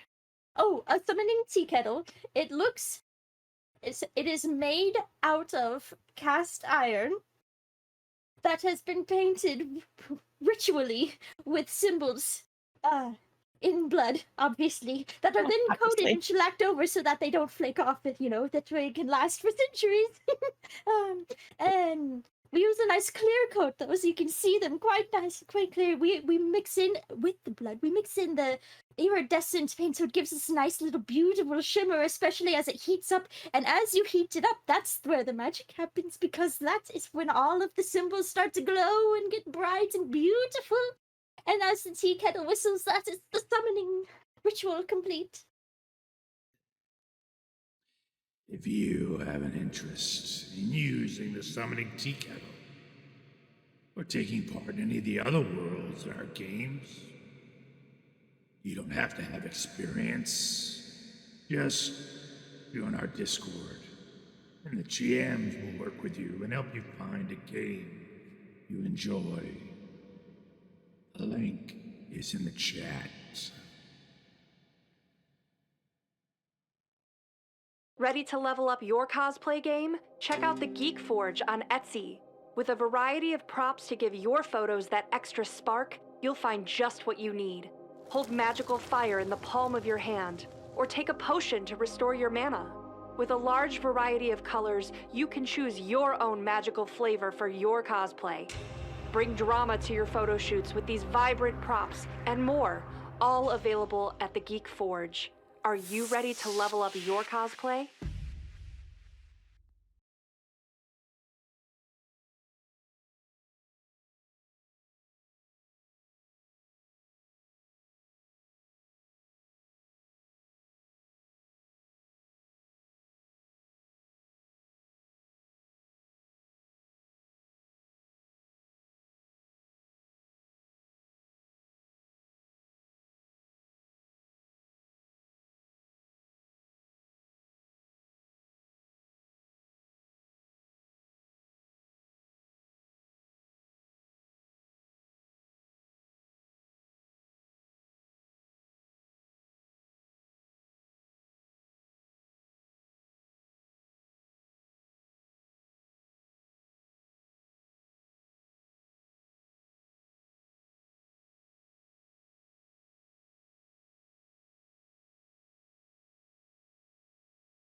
Hey everybody. We're all in, don't worry. So first, before I reclaim what my action was, this is your last chance to plug every NPC down in the chat in order to be able to win a PDF copy of... I had it. I swear I had it right here. There we go. A PDF copy of Battletech Foxtails. Plugging that back down in the chat. And also, I'm sticking to my guns. Screw everything else. I want that car. That is going to be Cujo, because Tank still has... Tank, you still have the computer that Nope. is Cujo. No, you don't. Nope, it's still in police. I have not gone to go get it. We have to have time to go get it. That's fine. That's fine. We can get it. This is a Ford Cujo America now. car. No, this is an American. When you're yelling that stuff at this moment, I'm just like, no, man, this is American made. It's terrible. It's crap. Let's get something Japanese. Come on, and let's go get you a soy calf. You are aggravated and angry. Job's done. I walk over, put my arm around him, and start walking him to the van. Just like, come on, it's okay. You're not I get eating, it. you're hungry. Hearing Tank go for the route of non-violence will shock Bunk out of the mood that he's in. And just pull away. Just pull away. I just know I could take your car if I wanted to.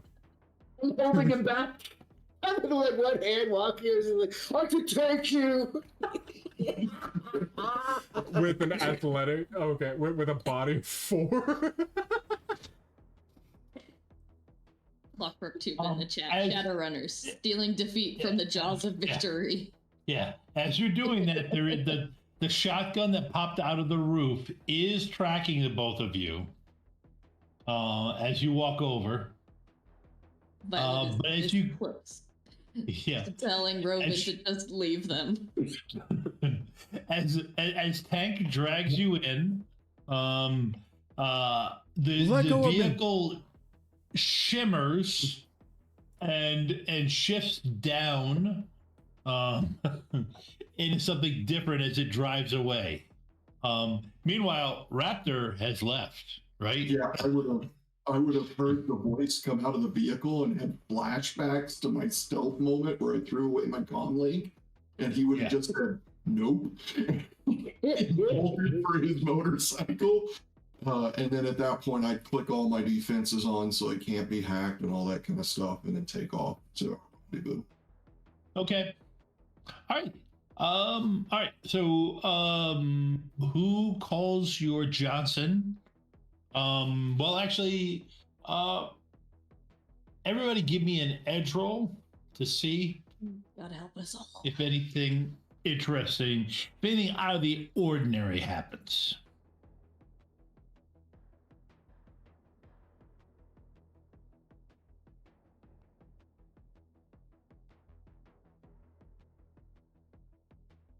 Okay. Nothing out of the ordinary happens. It is actually fairly simple to drive away. As soon as Buck is in the vehicle, what the hell is wrong with you?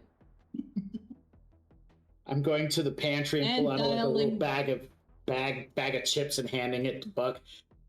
Shouldn't Buck do the phone call and you clear up all like the things in the area, so make sure that we don't leave any marks or whatever? I don't know if I trust Buck with the phone call right now. Let him have his bag of chips. Here, go sit down in the passenger seat. Have your bag of chips. Oh no, wait, that was 6 hours ago. Okay. Listen, I get riled up sometimes. I'm sorry. You were in the moment. It was good. You were there. Eat something. Call the Johnson. I'll make sure that open the bag of don't chips have our for him. descriptions. Buck is just shaking. Thank you. Okay. You take care of your hangry moment with some soy chips. You call the Not professor. even real potatoes. Gross.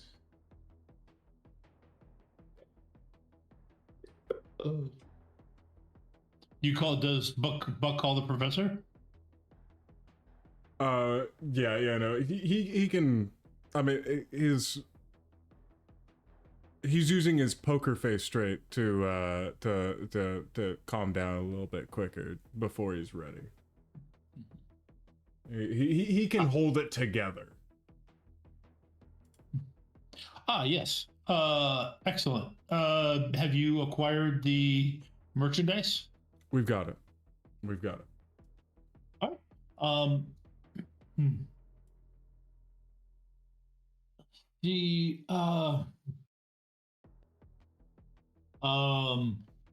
maybe down in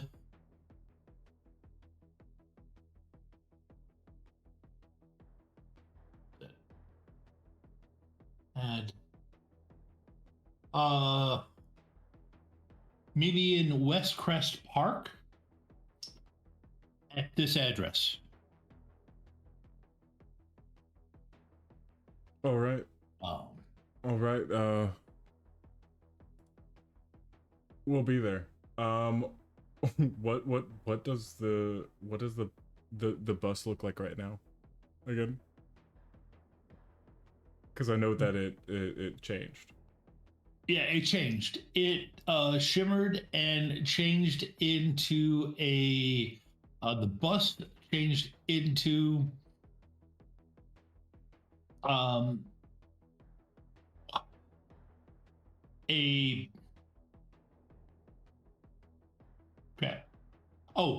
one of the Euro cars. High-end luxury sedan. Got it. I'll relay that over to him. That's what we'll be showing up in. We gotta meet up with. Yeah, we'll be there. We'll be there shortly. I will be ready with your cred sticks. Fantastic. Thank you.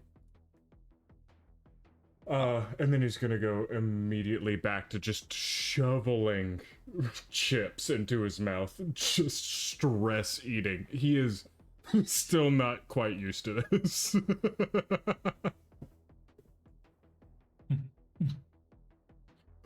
Okay.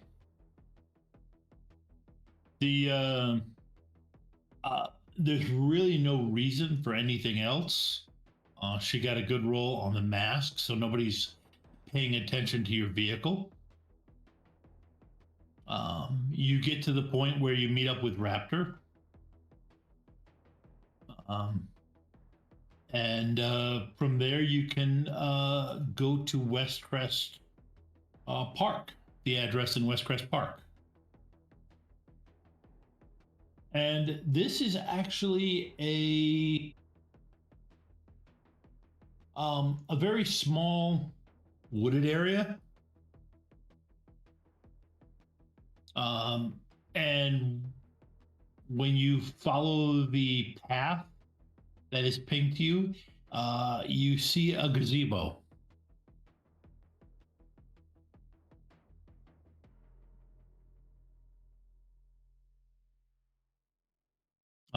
And you see what looks like the professor sitting in it. Just to make sure everything's safe, I'll do astral perception, make sure he's alone. Okay, go ahead and give me a perception roll. Is the house nearby, or does the gazebo have an address? Well, he pinged you a location. Okay. Okay, Tank. Ooh, okay.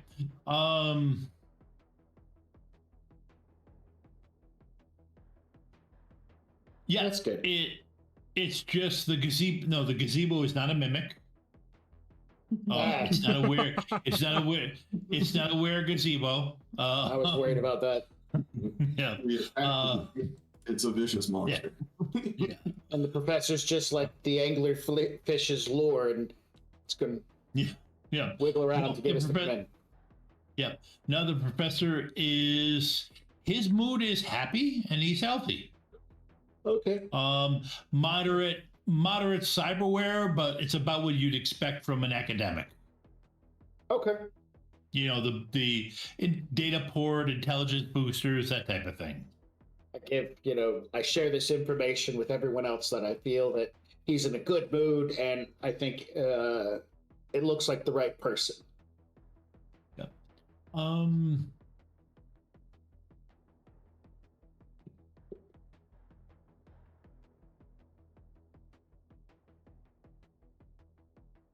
Okay.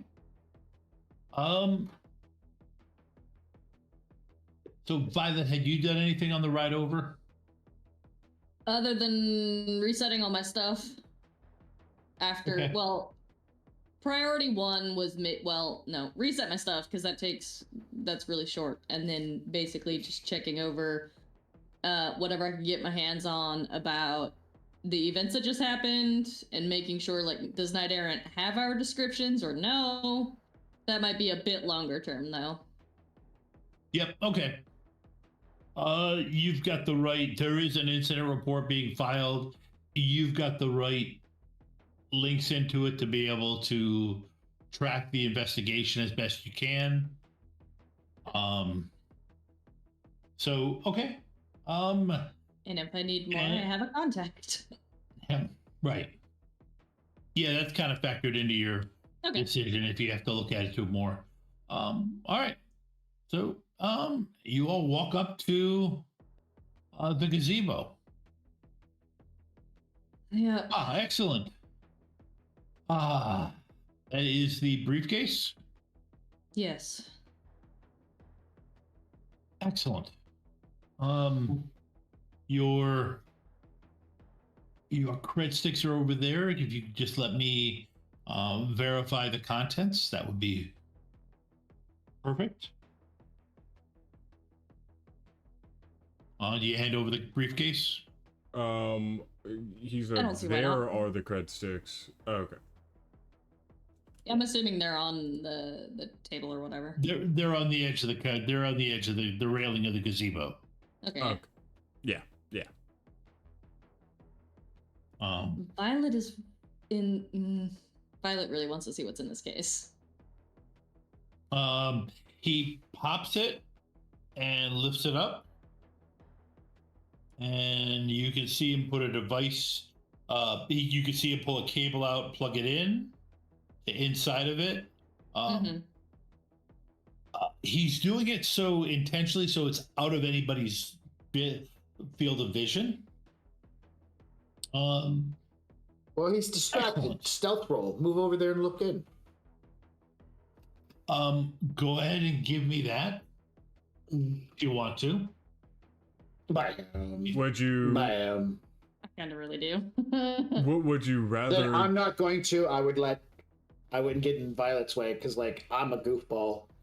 Would you rather stealth or me potentially try to make it nice and natural? Like just going like, so what were you up to? Or what did you have us grab? Oh. Kind of just perched up there, because that's what I'm thinking. Throw a nice little acting role in there. You can toss that in there too. If you guys are going to do a concerted effort to do it. So you could do that. That would give them edge. I'm just going to scoop up the cred sticks and start putting it in people's shirt pockets because that's what I'm here for. I walk over to Red and hand him his. Sorry, Raptor. Never going to get it right. I mean, the only thing that I'm after is for nobody to, That's fine. I'm willing try calling me out spend... over sensitive info. Yeah, I'm willing to spend my edge. I've got 4 edge, so I'm willing to spend that if he has a chance of noticing me. Gotcha. Okay, then I would like to just throw in my acting in that mother case. Of... Should I? You just stumble right into him. Well, I haven't rolled. Were you rolling to assist, or were you rolling to also sneak over? Edging. That was me edging my roll. So She's already done it. Yeah. So do I need to throw in my roll, or is there? You could. Well, your roll is only going to affect tanks at this point. I don't think Tank was actually. No, Okay, I he don't care. wasn't. No, I don't care. Okay. All right. Okay. So yeah, you see, it's clear. You do get a bit of a look, because you can see that. You can see that he definitely has a data cable that is connected.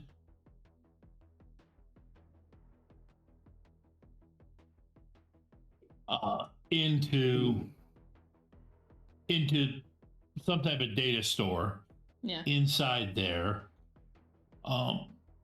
What you see is several biological samples with strange symbols on them. That give me a memory roll.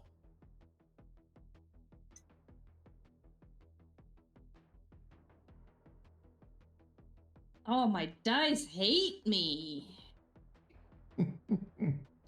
While they are familiar, you don't quite know what they are right now. Yeah, I was gonna say, can I take a snap a pic with like my glasses or contacts? Oh yeah, no. Something? You'll be able to figure it out later. Okay. But right now you don't quite have it. And then so as you're looking, he unplugs and snaps it shut, flips it up. Thank you very much. This was exactly what I needed. I appreciate this. You have done something that will be of great value to humanity in general. Can I ask what you're working on? Yes, you can ask. But I need to leave right now. And take care of stuff. I would go into it, but I don't believe it would mean anything to you. And there is still some proprietary issues that need to be worked out, which is part of why I had to employ you. Does it have anything to do with HMHVV?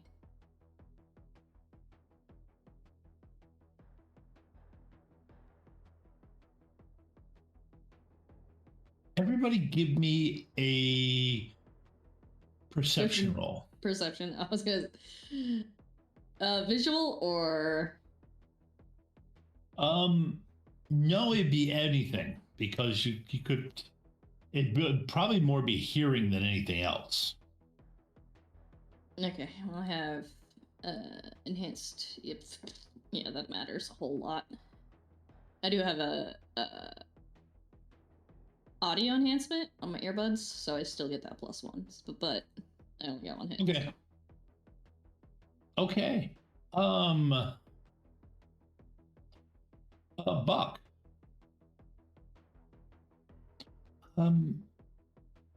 You know that ring of trees around you? Mm-hmm. You do hear just briefly, it's almost as if there were 10 people around you and they all stepped forward to step out of the underbrush at the same moment. It would almost have to be like incredibly choreographed until you like look your head up and see somebody in black security armor with a gun stepping out of the woods. That's an excellent spot to stop for this week. Great.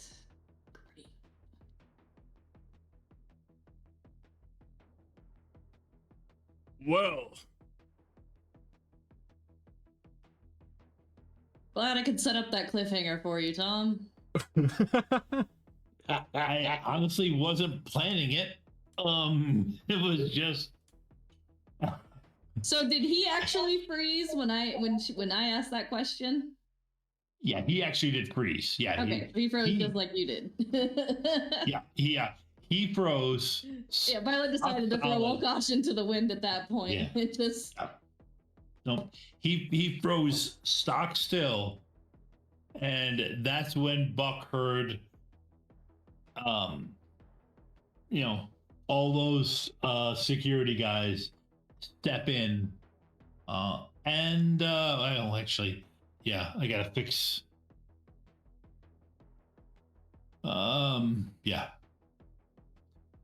That's when Buck heard all those security guys step in, and if you watch the security monitor, you can see what just happened. I so much wanted there to be like a flashback of Raptor on the bike, and then he pulls off to the side and he just picks the lock, looks at it, goes, huh? And then somebody be like, what do you think it is, Raptor? And he's like, oh, I know exactly what it is. It's baby giraffe embryos.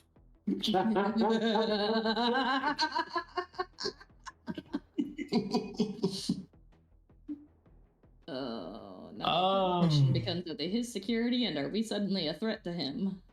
Just so you know, I was very close to changing the title of the stream to Baby Giraffe Heist. We gonna do the drawing? Yes, time to do the drawing. Well, I yes, but okay. We can do. Yeah, trust me. Plugs. Ava threw me such a curveball. I'm still trying to. Look, Violet's filter is practically gone. She hasn't been sleeping well. She's got insomnia. She's got insomnia on a good day. TJ hasn't been around. Mom's been a lot harder to deal with. Tank is smart. And Raptor. Tank is smart now, which is a change. Buck just tried to steal the car of the guys that she's had a day and a half, and is just subtlety is out the window at this point. So blurb wise or promo wise, you want to check out some more Shadowrun. Hop on to take a look at Shadows of Nox at 7:30 on Tuesday, where we do not an Xmas run,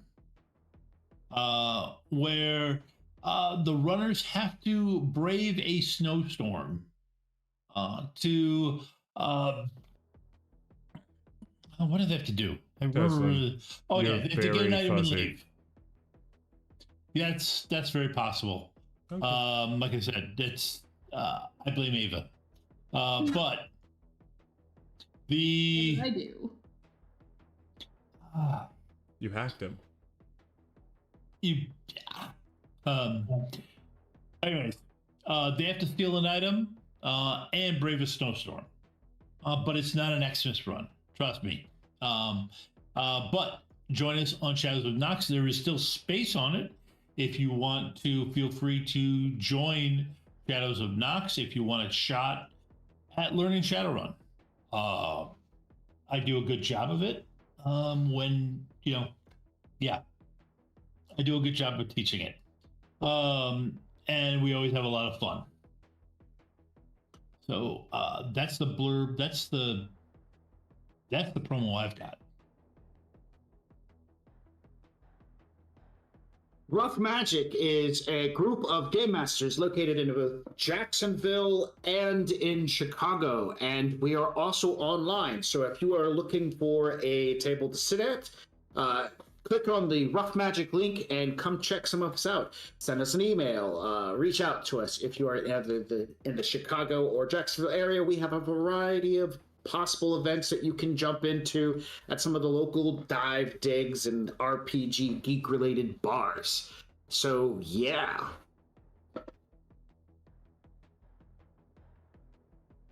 Fair enough. I get to do mine a full hour before any of y'all get on. So if there is nothing else, then I think it is time for the wheel. Now, if you don't see your name on the wheel so far, please make your efforts known now. Plugging that list into the chat as to who I have. If you don't see your name on the list and you want an NPC right now, do it. I'll throw it in there. I'm gonna give them about 30 seconds. What? You can't have a wheel without a lose your turn. A what turn? You gotta have a lose your turn. Oh, okay. Sorry. Hang on.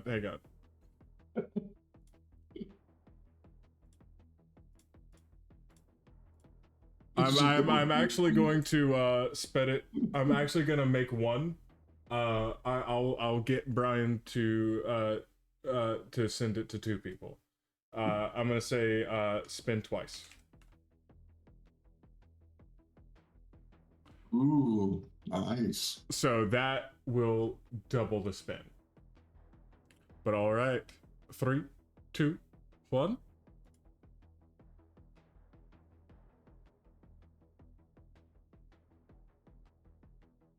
I'm gonna hold for everyone else to see it because I'm pretty happy.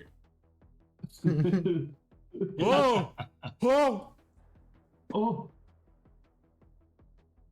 Oh! I'm happy. Wow. I'm happy. Anyways, I didn't know it was gonna do that. Okay, I thought it was.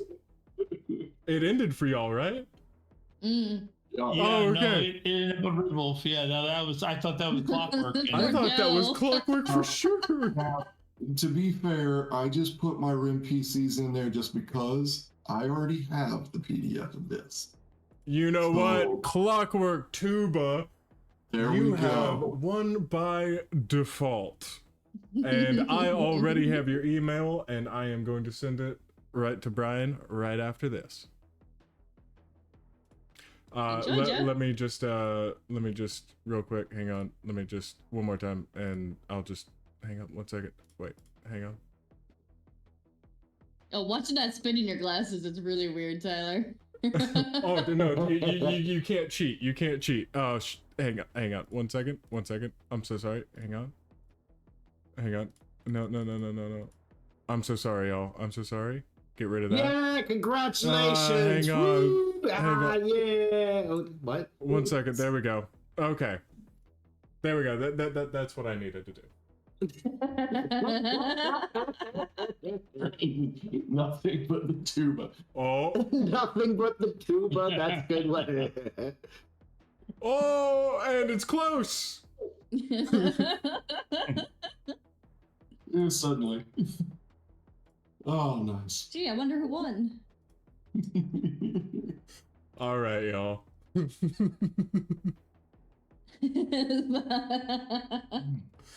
I think that's it for tonight. We have hit levels of delirium. Everyone have a great time. Have a good night, folks. Good night, everybody.